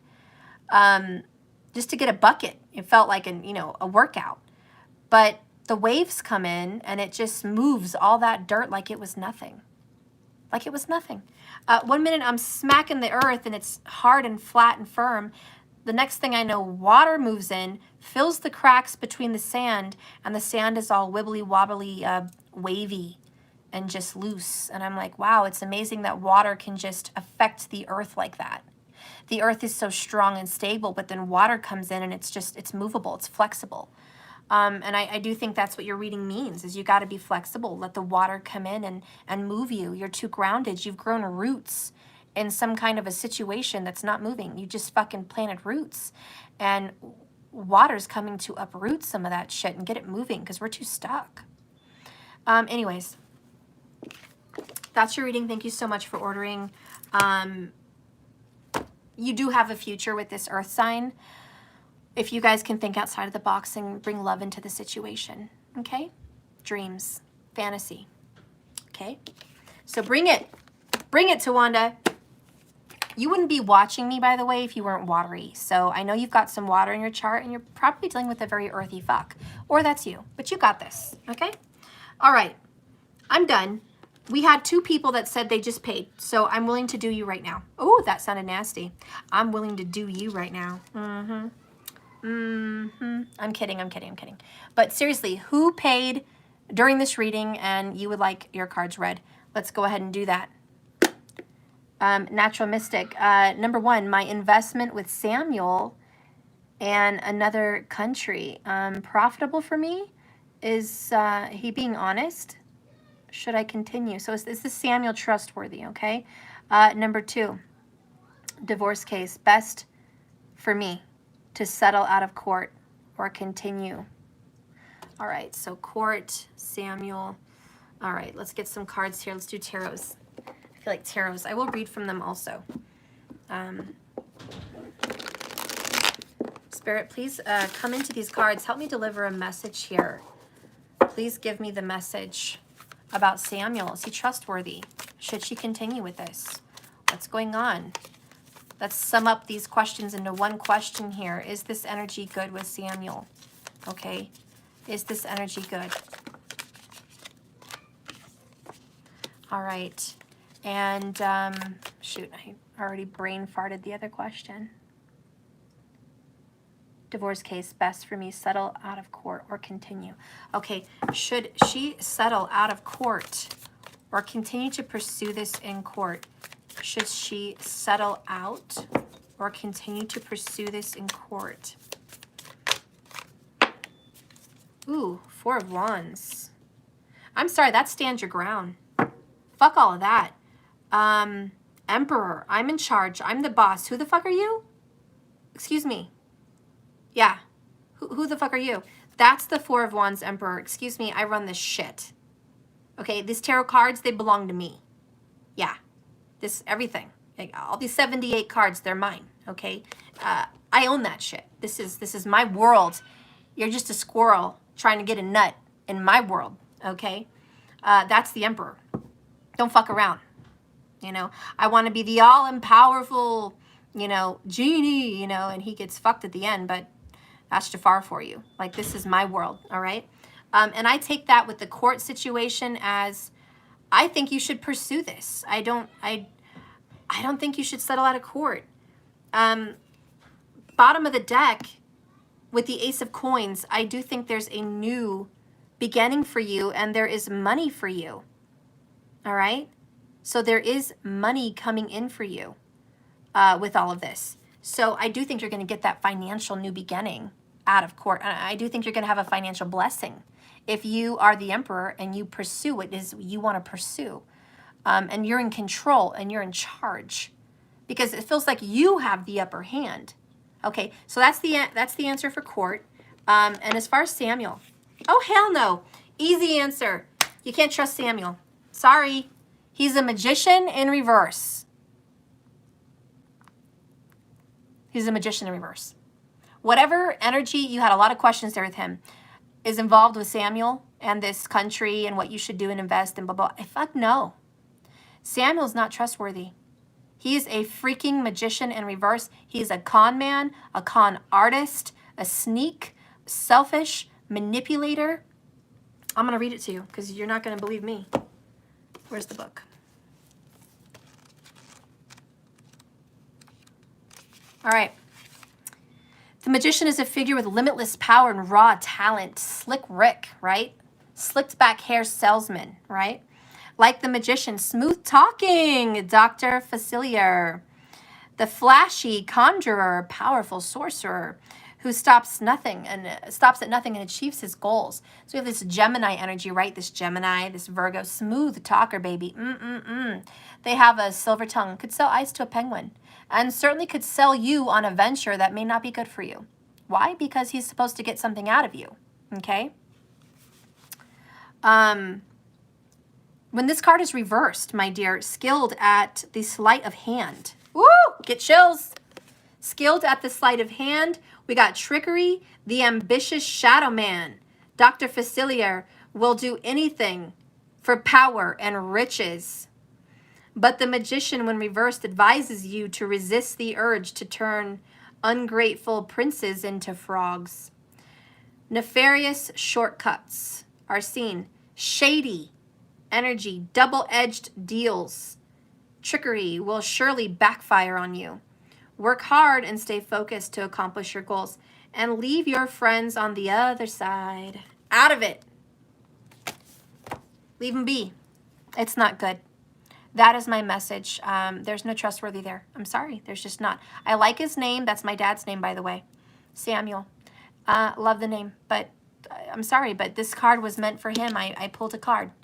And, you know, he's smooth, slick Rick, but I don't trust him. That is my opinion. That is my feeling as a tarot reader. This is what I do professionally. That's what I feel. If you don't want to feel that, if you don't want to agree with that, by all means, trust your instincts. But when seeking my advice, that's the answer I give, okay? And I feel very comfortable giving it. There's no discomfort. I'm not even a little uncertain. I used to be as a reader like, I don't know, could be, you know, maybe, blah, blah, blah. No, I've grown as a woman and I've grown as a reader. I have recently achieved a level of certainty that I hadn't had in years. And it's just it's a spiritual confidence that and you know what happened? My guides intuitively told me in my mind and my feelings and my knowings, like the Akashic Record download, you can't do what you do without certainty. This is part of your job, my purpose, my career. And this is for the other tarot readers that follow me. And I'm going to give you a healthy dose of advice on that, seriously, because I've definitely had that meeting with my people. And it's, when you start out, you might have a little level of uncertainty because you're scared to give the wrong answer. But don't be scared. There has to be a level of trust. And you have to trust in yourself, and you have to trust in your guides. when you are certain about something, you know it without a shadow of a doubt. And don't let other people bring doubt. Just because there's a 1,000 viewers, 10 viewers, 100 viewers, whatever, like bringing doubt on what you say. There's a community out there that says, I don't know if tarot's real. Don't let those people bring doubt onto you, because you have a gift of intuition and foresight. You can see, okay? And you see with a different form of eyes. You have to be certain. And I am very certain about a lot of readings. I'm very certain, and I don't waver. It is what it is. That's how I feel. And whether that's going to be revealed to the person you're reading for at that time or later, I can promise you it will be revealed. Period. I know it. So anyways, about Samuel here, and I love that name, my dad's name, just this person's not trustworthy, and they're so good at seeming good that it's hard for you to see it. Hard for you to know, okay? So don't beat yourself up, because certainly if I met them, I might be manipulated as well. A very manipulative person. So don't feel bad about that. Oh, your dad's name was Samuel too? Oh my gosh, we have a little connection. Aw, I miss my dad. I miss my dad. He was awesome. He would have loved doing tarot with me. He would have loved it. I wish I could have had that experience with him. Okay. Anyways, I got past that reading. So there was somebody else, correct? Yeah, thank you, Natural Mystic. I do believe that, yeah, because I just do. So, Marcus, you said there was 2 people. So I got Natural Mystic. Natural Mystic, he's doing it with me. Thank you so much. That is nice. That is nice. Just me, post, please. Okay, so there's somebody called Just Me.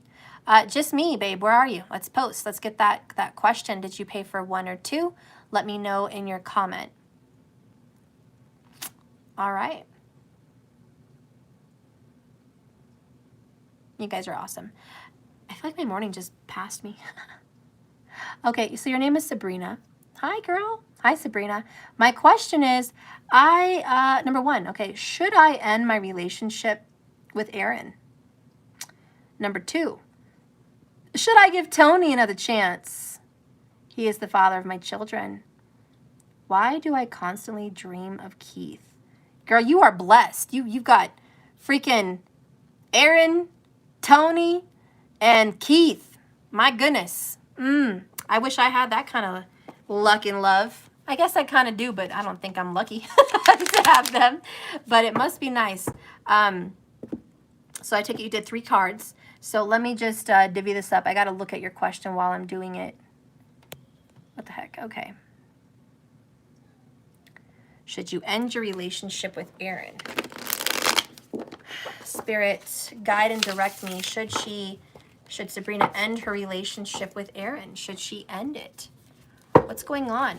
Should she have an ending here with this person? Give me an ending card if so. Thank you. And what should she do with Tony? Should she give him a second chance? He's the father of her children. So let's see what's going on with Tony. Nice name. I'm digging Tony. You're digging Tony. Tony knows how to work it. Work it, Tony. Work it. You definitely still have a thing for Tony. You can't get over that. You guys have a good chemistry. He feels it too. It's very sexual though, very intense. Maybe making love, right? Okay. Ooh. Tony wants to come out with 2 cards. I'm Tony Montana. He thinks he's the shit also. He's very confident, little cocky motherfucker. Anyways, why do you keep dreaming of Keith? Enough with Scarface. Why are we, what's going on with Keith? Why is she dreaming of him? Tony was abusive. Oh, Tony Montana, right? Yeah. I feel I can't trust Aaron. And you haven't seen Keith in 15 years. Oh my gosh. It's always the abusive fuckers that are good in bed. Why? You want to know why, ladies? Because they're alpha. They're super masculine and they own their lower chakra energy. They got that shit going on. They just don't have the upper going on right. They're just not spiritually good. Toxic. That's why. Anyways, let's go ahead and see. Show me Keith. You haven't met a non-cocky Tony. Yeah, I haven't met one either.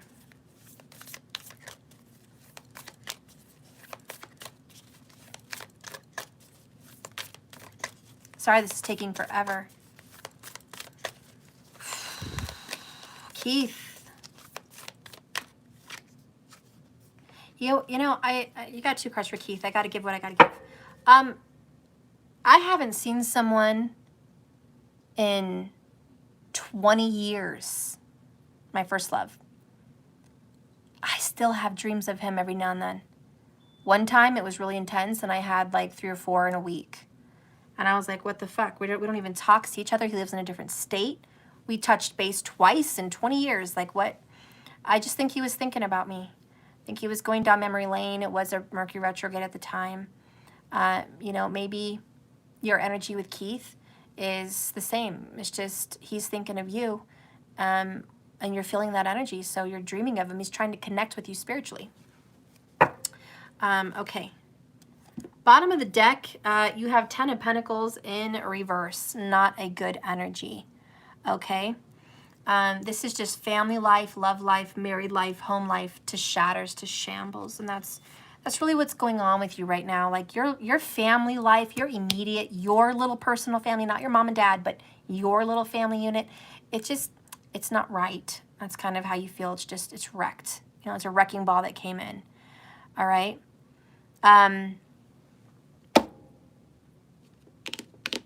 So we're starting with the first one. And you said this was Aaron. You're at this isn't really answering my fucking question. You're torn. You're at a crossroads. You don't know what the fuck to do. What should you do?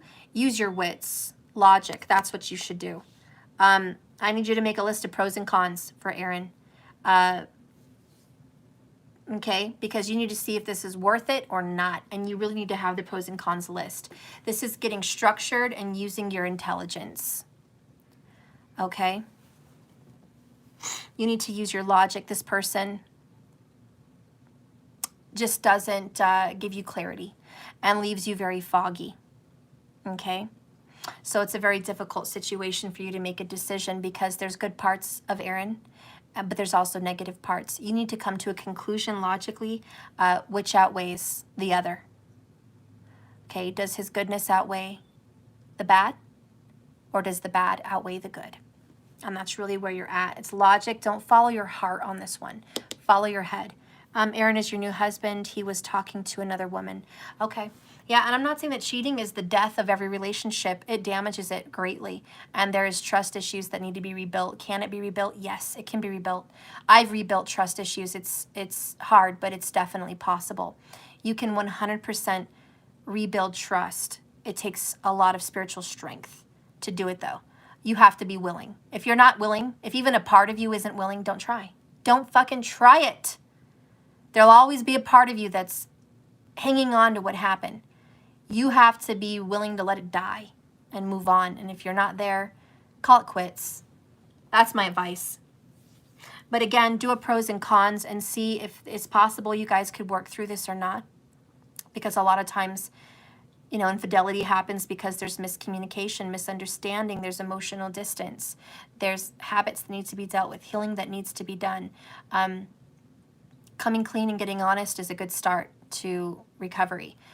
So this person may if this person wants to recover with you and make it good again, and he's willing to close down accounts, he's willing to be transparent, he's willing to earn your trust, he's willing to put in the work, then by all means, trust that person, make the effort, at least try so you can say you tried.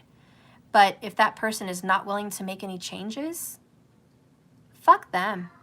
That's your logic, okay? Because they have to be willing to rebuild the trust. So there's your answer for Aaron. And what about Tony? Let's see. Tony Montana, the abuser. What was the question here? Should you give Tony another chance? Page of Cups. He's giving you an emotional offer, but he's not being honest. He's hiding shit from you. I think you know that. He loves you. Tony loves you. Tony has a problem with lying. There's something Tony's lying to you about. I don't know what he's keeping from you. It could be abuse. It could be secrets that are just terrible, doesn't want to share. It could be he's holding back how bad he feels and he's too proud to tell you how bad he feels. His apology is kind of half-ass. It's not full. He holds back a lot of emotions, and he's mentally getting to a place where he's got to get some clarity. You know, he needs some clarity. He's getting it, I think.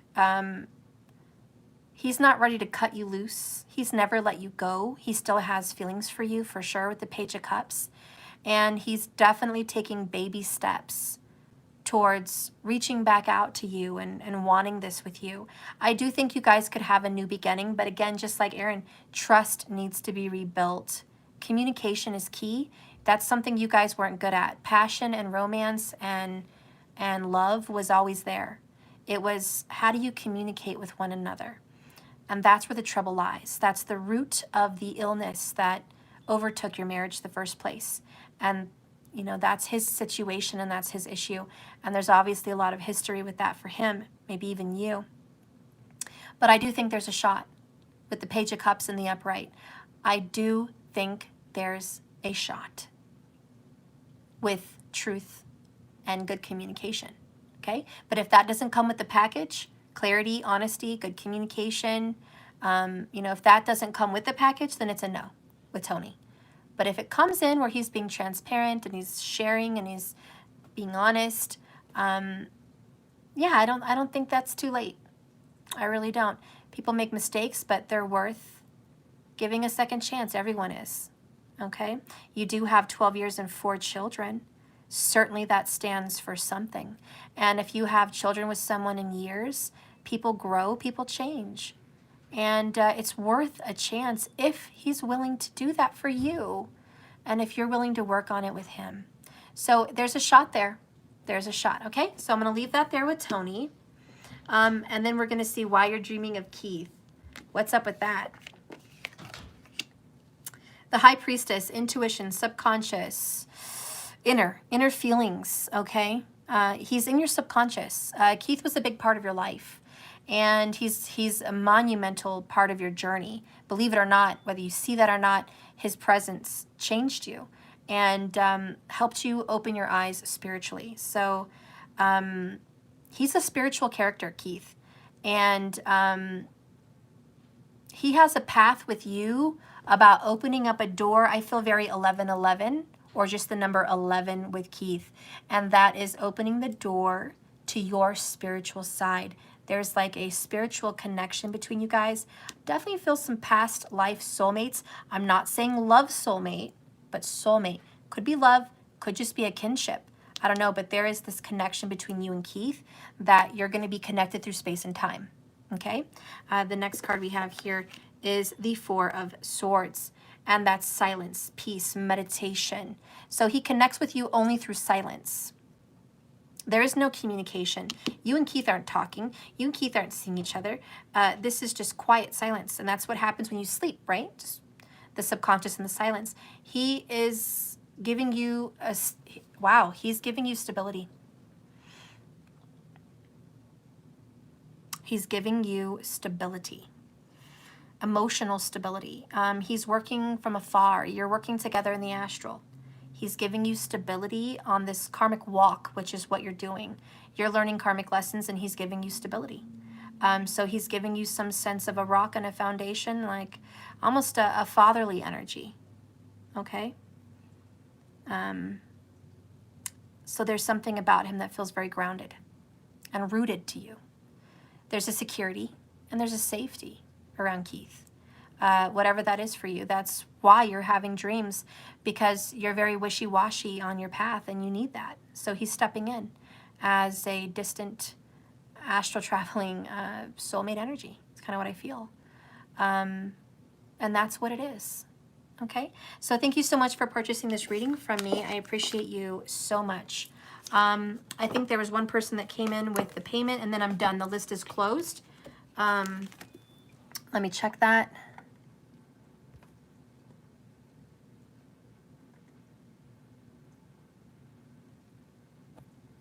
So I have Valerie. Oh, your last, I thought you had 3 questions. Just me.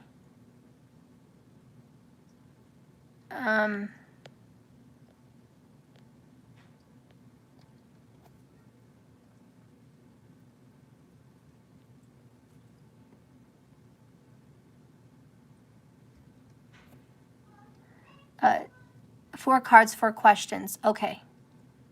Let me go back and read. I probably missed it. Did I miss it? I don't know. I'm looking. Okay. My last question is, will my tarot channel, ooh, you're doing tarot, or store pick up and turn into a good career? First of all, just me, fuck yeah. Look at my career. I mean, I have this, it's small, but it's supporting me. You know, I'm certainly happy. I was able to quit my other job to do this one. So I think that's a very good sign that doing YouTube and having a channel and a store can certainly replace a job. So just to give you just personal advice from one tarot reader to another, it's absolutely, definitely possible. But let's go ahead and get a tarot card on that. Okay, Spirit, guide and direct me. Please guide and direct me. Is this tarot channel going to pick up? Is this store going to do good? Okay, is this going to do good for her? Oh, you made your own deck? Mystic Moon showed it on her Instagram? Just me. Email me. I want to see your deck. I would love to see that. I love Mystic Moon. That would be awesome. I wish Mystic Moon could get a hold of my deck. But then again, I have to send it out to everybody and get off my ass. Okay. So anyways, we have a 5 of Cups for you, which is like not happy. There's a lot of time and energy put into tarot and your store, and there's not very happy. And you're like, you know, did my time come and go? You know, is this all it's good for? Is there too much water under the bridge? Too much, you know, crying over spilled milk? You know, listen, tarot is frustrating, especially on a channel. I've seen my numbers rise and fall. I just recently lost fucking 60 subscribers out of nowhere just in the last week. They just dropped.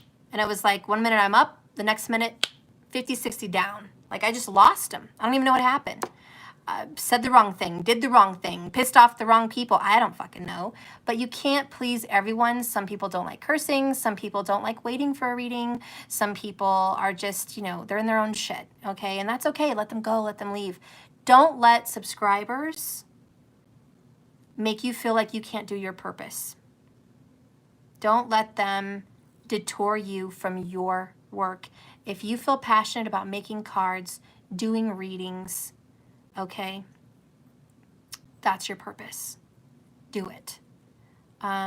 Also check your career positions for what you should be doing as a career. Look in your 10th house. You know, I always refer you guys to Vedic, okay? Look in your 10th house, see what planets are there or aspecting the 10th house. And are you supported in making a home career permanent and fulfilling? Is that going to be successful? Well, how do you see that? If the sun is there, for sure. Saturn, for sure. Moon, definitely.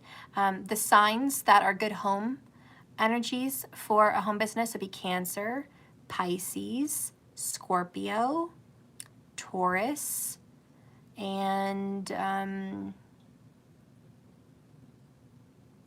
even Virgo and Gemini. Those are all good energies for that 10th house to actually have a home business, because those are going to reflect to the 4th house from the 10th.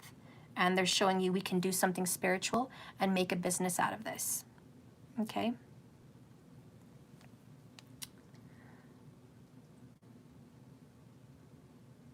So anyways, yeah, I want you to check those things. Oh, just me, you were born out of a hurricane. Interesting. So it's not off my birth charts. Oh my goodness. You can't find the time. Oh shit.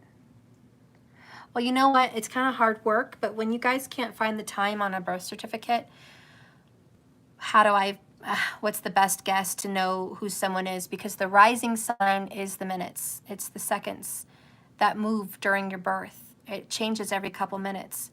So the rising sign is really going to tell who someone is. The moon and the sun should be the same if you have your date of birth and location, but it's the time that changes the rising ascendants. So there is 27 nakshatras. It's a lot. You're going to have to watch videos on all 27 nakshatras in depth. It's going to take you months probably, but you're going to learn, take notes, write down each nakshatra, what it represents, to see what best fits you or the person you're trying to figure out the time. Because each nakshatra has a karma. Each nakshatra is going to have a look, the way someone looks, the way someone acts, what somebody wants to do. You know, like Sagittarius nakshatra, dark-skinned or tan, bronze, gold. Like they have a golden appearance. That's the rising Saggis. They have a darker appearance.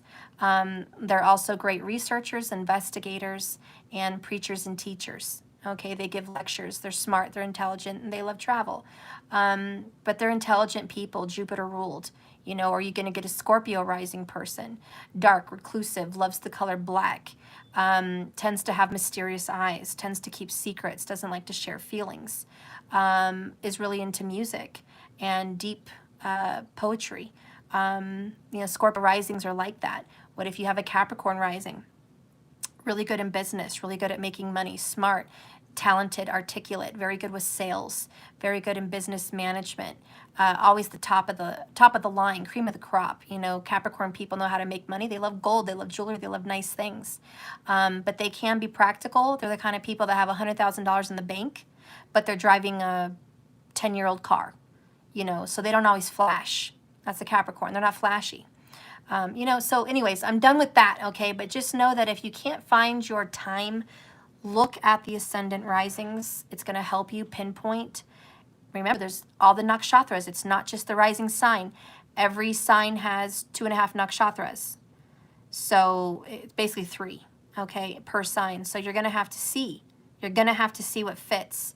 And to make matters even worse, which is more of a difficult research project for you, is the padas. The padas are the footprints in each nakshatra, and they're additional little stars. And each footprint has a different energy. That's why not all Geminis are the same. Not all Saggis are the same.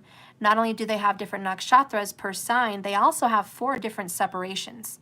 And each of those padas have a different result, a different karma, and a different meaning for that person and how they are. So it's very, very detailed. Imagine being a surgeon and peeling back the layers of someone. That is Vedic astrology. That is the nakshatras and the padas. So if you want to know what better fits someone, unfortunately, you're going to have to do the research. I did the research for my twin, and I found what I feel very strongly is a dedicated rising sign. And I did the research. I did all the 27 nakshatras, all the padas, everything. And I went through it twice. And I, you know, compared charts. I compared charts to what it would be for this nakshatra and what it would be for this one, based on the different times. And I, you know, did my intuition, and I feel like I pinpointed it. I really do. It fits that person perfectly. So, anyways, do that work, okay? Do that work. All right, and I forgot the last question. Oh, yeah, your business, your channel. Ooh, Ace of Coins. Yeah, you have a new beginning here coming in with your tarot. You're going to have a financial blessing. It's coming in. 365 days. Give it a year. Give it at least another year. There's going to be a fresh, brand new seed planted this year to recharge you and get your channel growing and moving. Be willing to plant that seed and nurture it and water it. By watering it, do videos every day. Do whatever you feel called to do, but you have to do videos every day. Make good thumbnails. Get a good thumbnail app. Work on your video quality, making sure you have the right equipment. Get a, you know, however you want your camera situated to make it feel comfortable for you to do the tarot. And focus on content. Meditate. What am I going to do as far as a reading? What do you want me to do? My advice is to connect with your spirit guides and ascended masters. What should my reading be today? I'm just a vessel.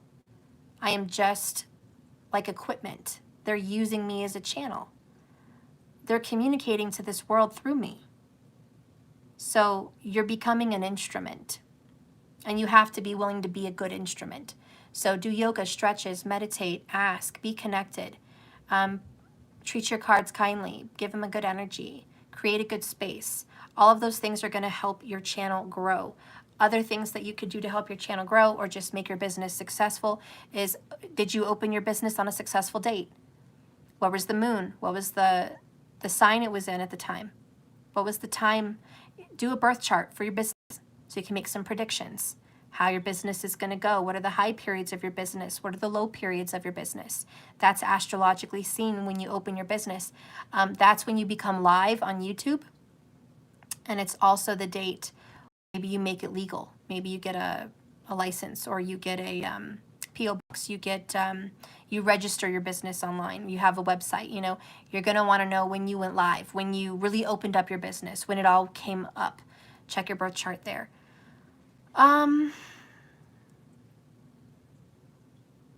Yeah, that's pretty much my advice. So seed, the seed is planted, water it, nurture it, grow it. Follow your intuition. But the simple answer to your question is your tarot business going to grow? Is it going to be good? Is it worth doing? Can you make a business out of this? Yes. Yes, yes, yes. But it takes you to water it, nurture it, and help it grow. Okay? All right, I love you. Thank you so much for choosing me to do your reading. I love you guys so much. Was there a last person? Someone said, did she forget me? Did they get me on here? I don't know. The last person I got money from, oops. The last person I got money from was Valerie. Did I do a Valerie recently? Oh, Kiera has a different question, and Chef. Okay, and then the list is closed. I love you too, just me. Oh, okay, thank you so much. What is your email? I will show you my deck. Yeah, it's contact@jks1111.com. Oh, Valerie is Chef. Okay. Chef. I am a chef. Ooh, I'm a chef. My business. Here we go. I am also in school. What am I lacking? So that's one question. Or not seeing to build. So you have two questions, Chef, and you are Valerie, but you paid $11.11. So you can only get one question, Val. Okay? I see number 1 and number 2. That's $22. You put $11.11 in there. Let's try to sum this up into one question.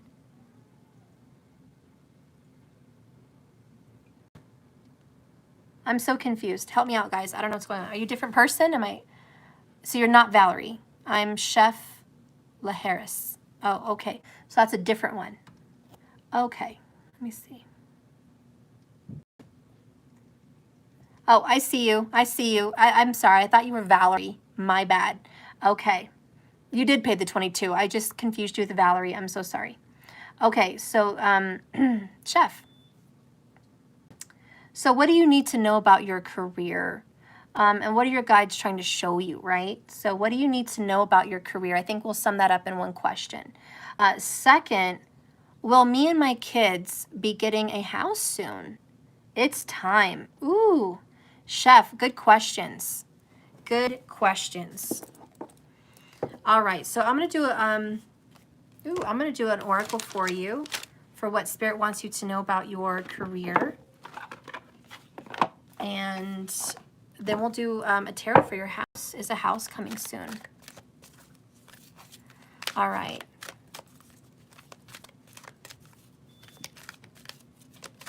All right. Spirit, please guide and direct me. What does she need to know about career. Chef, what does she need to know? What does she need to know about this career?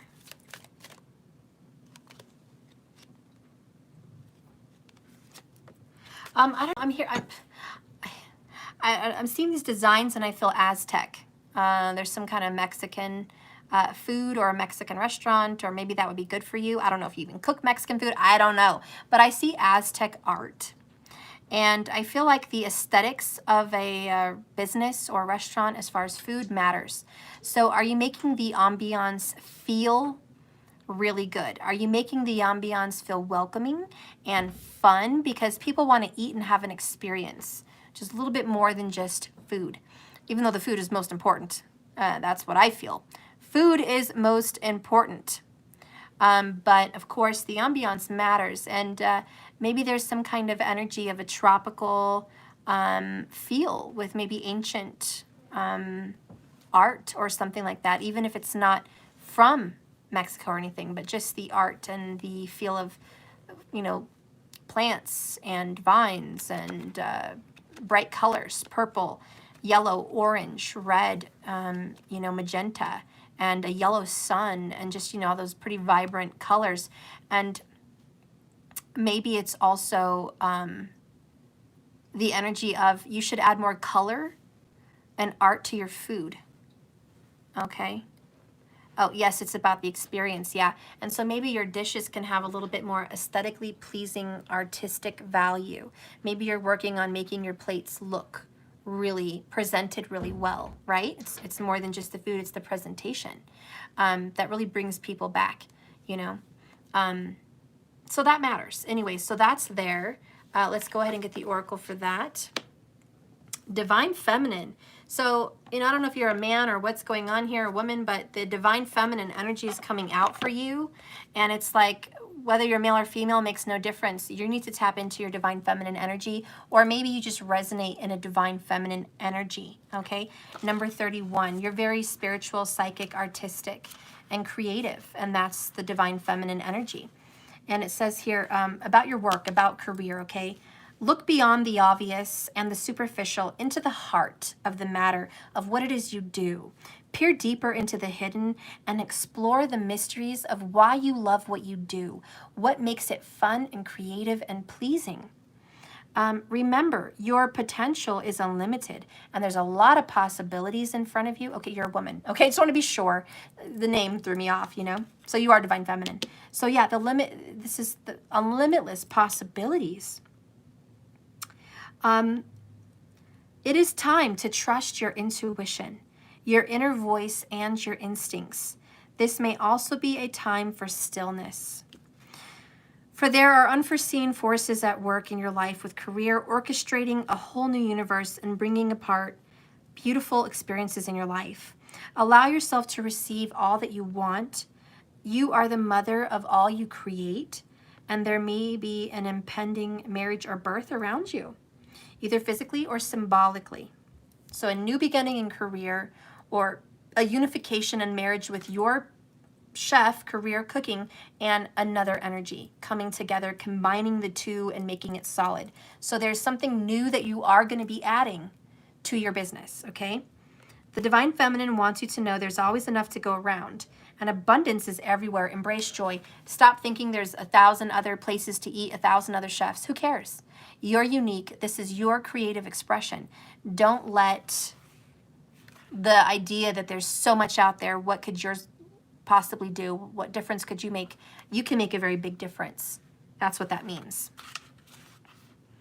So that's about your career and work. To be more creative and bring in some more art, colors, funness, ambiance to what it is you do. That's going to really help business, okay? And as far as a house, let's go ahead and see what's going on. It's time for you guys to get a house. Spirit, please guide and direct me for a home for Chef and what's happening.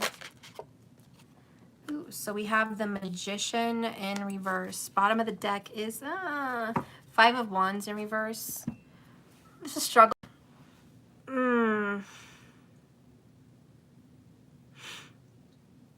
You haven't found a good deal. It may be time to get a home, but it's not time. You know what I mean? You have a little bit more of a struggle to kind of go through at this time. I'm sorry. Make the most of the home you do have, okay? But the time will come. But right now, the deals out there aren't good. They're not good enough for you. You don't want to get bamboozled. You don't want to get taken. You don't want to get a home that needs work, that's secretive and has hidden problems. You don't want to get involved in a poor deal with a poor interest rate, you know, or dealing with a crappy realtor or some bad situation. What I feel is your time will come. Give it some more time. Release the urgency. I know it's been a struggle and a fight, but release the urgency because the time will come and you're going to have a very good offer when it does come. All right? So the timing of a home, you know, I really feel it's a ways off. And I'm very much feeling September of next year. So if that can give you any kind of a goal or timing, I do feel it's somewhere around September of next year. Okay? So that gives you enough time to get some stuff in order for that. Just prepare, you know. Planning is great. And plan for that home. Manifest it, visualize, get a vision board, speak it, bring it, call it in. That's kind of the steps that need to be taken right now. Okay? So whether you move to an apartment or a new home or a rental or whatever, just know that whatever home you're getting into is not your forever home. Whatever home situation you're in right now is not forever. Even if you get a new one soon, it's not forever. The right home will come at the right time.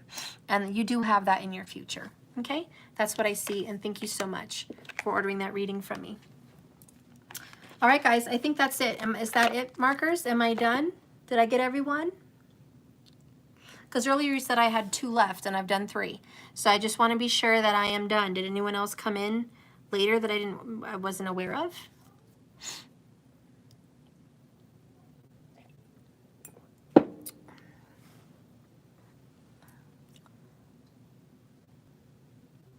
Oh, Kiara, she's the last one. Okay. Kiara, are you here? Oh, you're so welcome, Chef. Thank you so much for your time and energy. Oh, thank you so much for choosing me to do that reading for you. I appreciate that. Thank you. And did Jeffrey pay again? Let me look.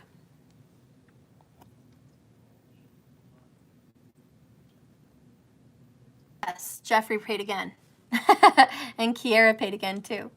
Okay, so Jeffrey and Kiara. Is Jeffrey and Kiara here? All right, Kiara, go ahead and post your question, love, and Jeffrey. All right.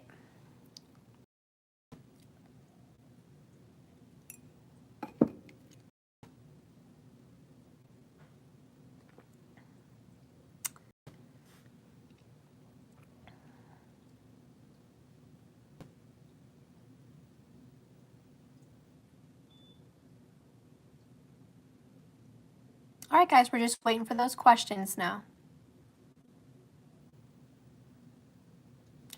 Let's see if they were in the post. What is the deal with the dead hawk and the pigeon? It was in the question. All right.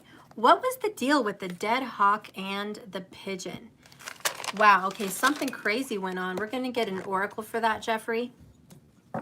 Spirit, please guide and direct me for Jeffrey. What is the deal with the dead hawk and the... I'm curious myself. Spirit, what is the deal? Dead hawk, pigeon, what's going on? What's really going on? My gosh. Wow.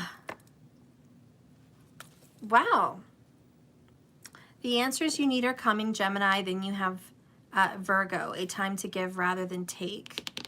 Right there's the Magician, which is ironic, which Gemini and Virgo are the Magician manifesting. You're manifesting something, Jeffrey. You're calling something into your life, and you don't have a practical plan. But the reason you don't have a practical plan is because all the answers aren't there yet. So there's a situation for you that has been kind of at a standstill. You don't understand what's been going on in your life, Jeffrey, that you haven't, it's been a stuck situation and you haven't been able to get through this, whatever this is. You're giving and giving your energy into there. Keep doing that. Your harvest is coming. The pigeon was quitting giving communication. You just kind of stopped feeding the universe your manifestation. You kind of gave up because you weren't getting results. So the pigeon's message was to keep communicating. And the hawk was to look at this through a different perspective, to get higher, to look at this through spirit's eyes, through the universe's eyes, not through your eyes, physical eyes, earthly eyes, but to look at this from a spiritual perspective, to get a different bird's eye view. The hawk, you ever heard the saying, I see you like a hawk, I'm watching you like a hawk. You've got your eye on the prize, if there's a big focus here, but the hawk falling down and the situation with that, you took your eyes off the prize. You lost focus of something. And what I feel is we're not chasing an item or a person or an end result. It may look that way to human eyes, that we're chasing a result, but actually we're chasing a feeling. And in order to get that feeling, we have to give that feeling. We have to keep conjuring up that feeling like the magician. So if I want money, just example, because I want to take vacations with my kids, I really want a lot of money, I would really like to travel with my children. And just an example, okay? So I start focusing on money, money, money. I took my eyes off the prize. Instead of spending time with my children, I pulled myself away from my children to make more money. You see, that's just an example. Even though you think you're working towards a goal, you've taken yourself away from what you were originally chasing. Because what I was originally chasing is spending time with them, laughing, being joyful, being free, away from work, having an open schedule. That's time for leisure and travel. But I unintentionally focused on career too much, and I pushed that dream away. So there's a fine line, correct? Fine line, Jeffrey. And so the situation with the pigeon and the hawk is to get a different perspective, to focus. You've stopped focusing on what it is you're after, not the details, not the physical reality, but the feeling that you want to achieve, your ultimate energy that you want to be vibrating in. You've lost track of that.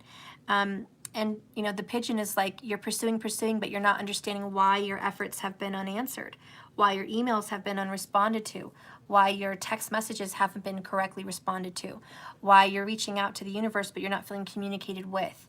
The answers are coming. There's a reason for everything. It's all divine timing. So you need to trust. That is your answer, Jeffrey. That is what the pigeon and the hawk mean. So I hope that was good for you. I hope you're watching. I don't know, but thank you so much for ordering another reading for me. I appreciate you a lot. All right, so Kira, I'm not doubting anything, Marcus. Oh, just stating he can't. Okay, let me see. Kira, you have another question, right? Oh, advice about the performing arts I signed up for. What direction will it go? Ooh, performing arts. Okay, definitely want to do a tarot for that one. Tarot. What direction will that go in? Let's spin it up a bit.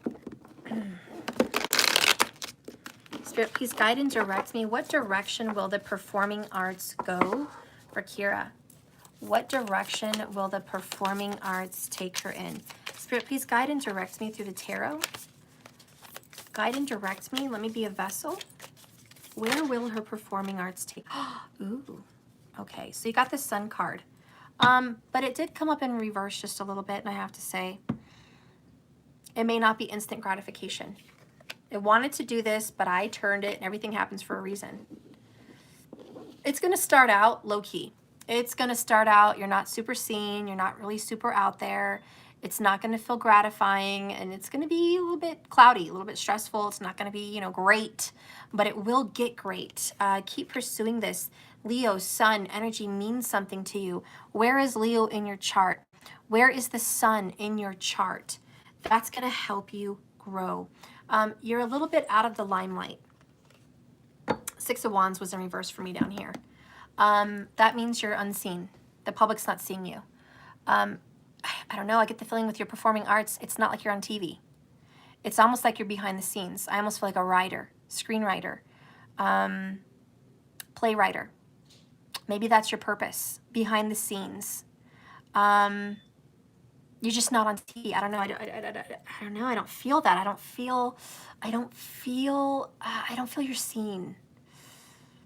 I don't know. There's some kind of undercover in the arts energy here. Okay. Your name will be known, but your face may not. Does that make sense? Not everyone's going to recognize your face, but your name will come up and there's going to be some information behind it. Oh, that's Kira. Okay. So you're going to have a reputation, but it's not very large. It's just not very large. It's not huge. It's not massive. But I do see a future for you writing, okay? Oh, you love writing. Oh, good. There's a confirmation. Oh, and Kira, I loved theater. No limelight for me, but liked playing other people. Oh, that's really cool. Yeah, you may be a playwright, a screenwriter, a book writer. I don't know, but there's something that maybe there will be, the arts because of you.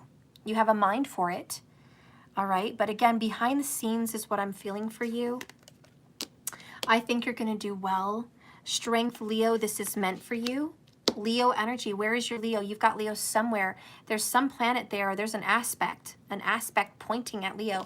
But there's a Leo aspect. But it may not be highlighted for you. Leo may not be highlighted, which may mean that's why you're not in the main limelight. But the fact that you have an aspect or a presence with Leo definitely means you have a part here with it. It's part of you. So I do think that's going to go well. You're going to start to see some growth in about 6 to 9 weeks. Okay, 6 to 9 weeks, something's going to start spurring and growing, whether you're going to write a book, a playwright, you're going to get a part, or you're going to be involved in a project. But in about 6 to 9 weeks, there's something that's going to pick up for you. Okay, so keep your eyes out for that one. I love you guys so much. Thank you for choosing me to do your readings. Thank you, Kira. I think that is it.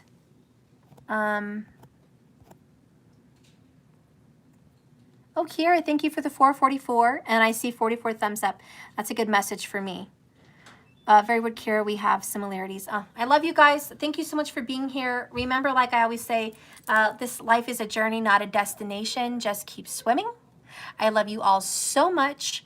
Life is hard. Love is harder. I'll see you tomorrow. Thank you for your support. Please don't forget to like and subscribe if you haven't already. I appreciate you more than words could say. Thank you all for trusting me and having me do a reading for you. I feel very honored. Again, all the glory here goes to Spirit, my ascended masters, and my spirit guides and my ancestors to help me get these messages for you. So big thanks to my team for helping me run this channel. And may it grow and grow and grow for them more, okay? I love you all so much. Comment, share, like everything. I'd appreciate you. It helps my channel. Have a wonderful, blessed day. I'll see you later. Bye, markers, and thank you so much. Bye.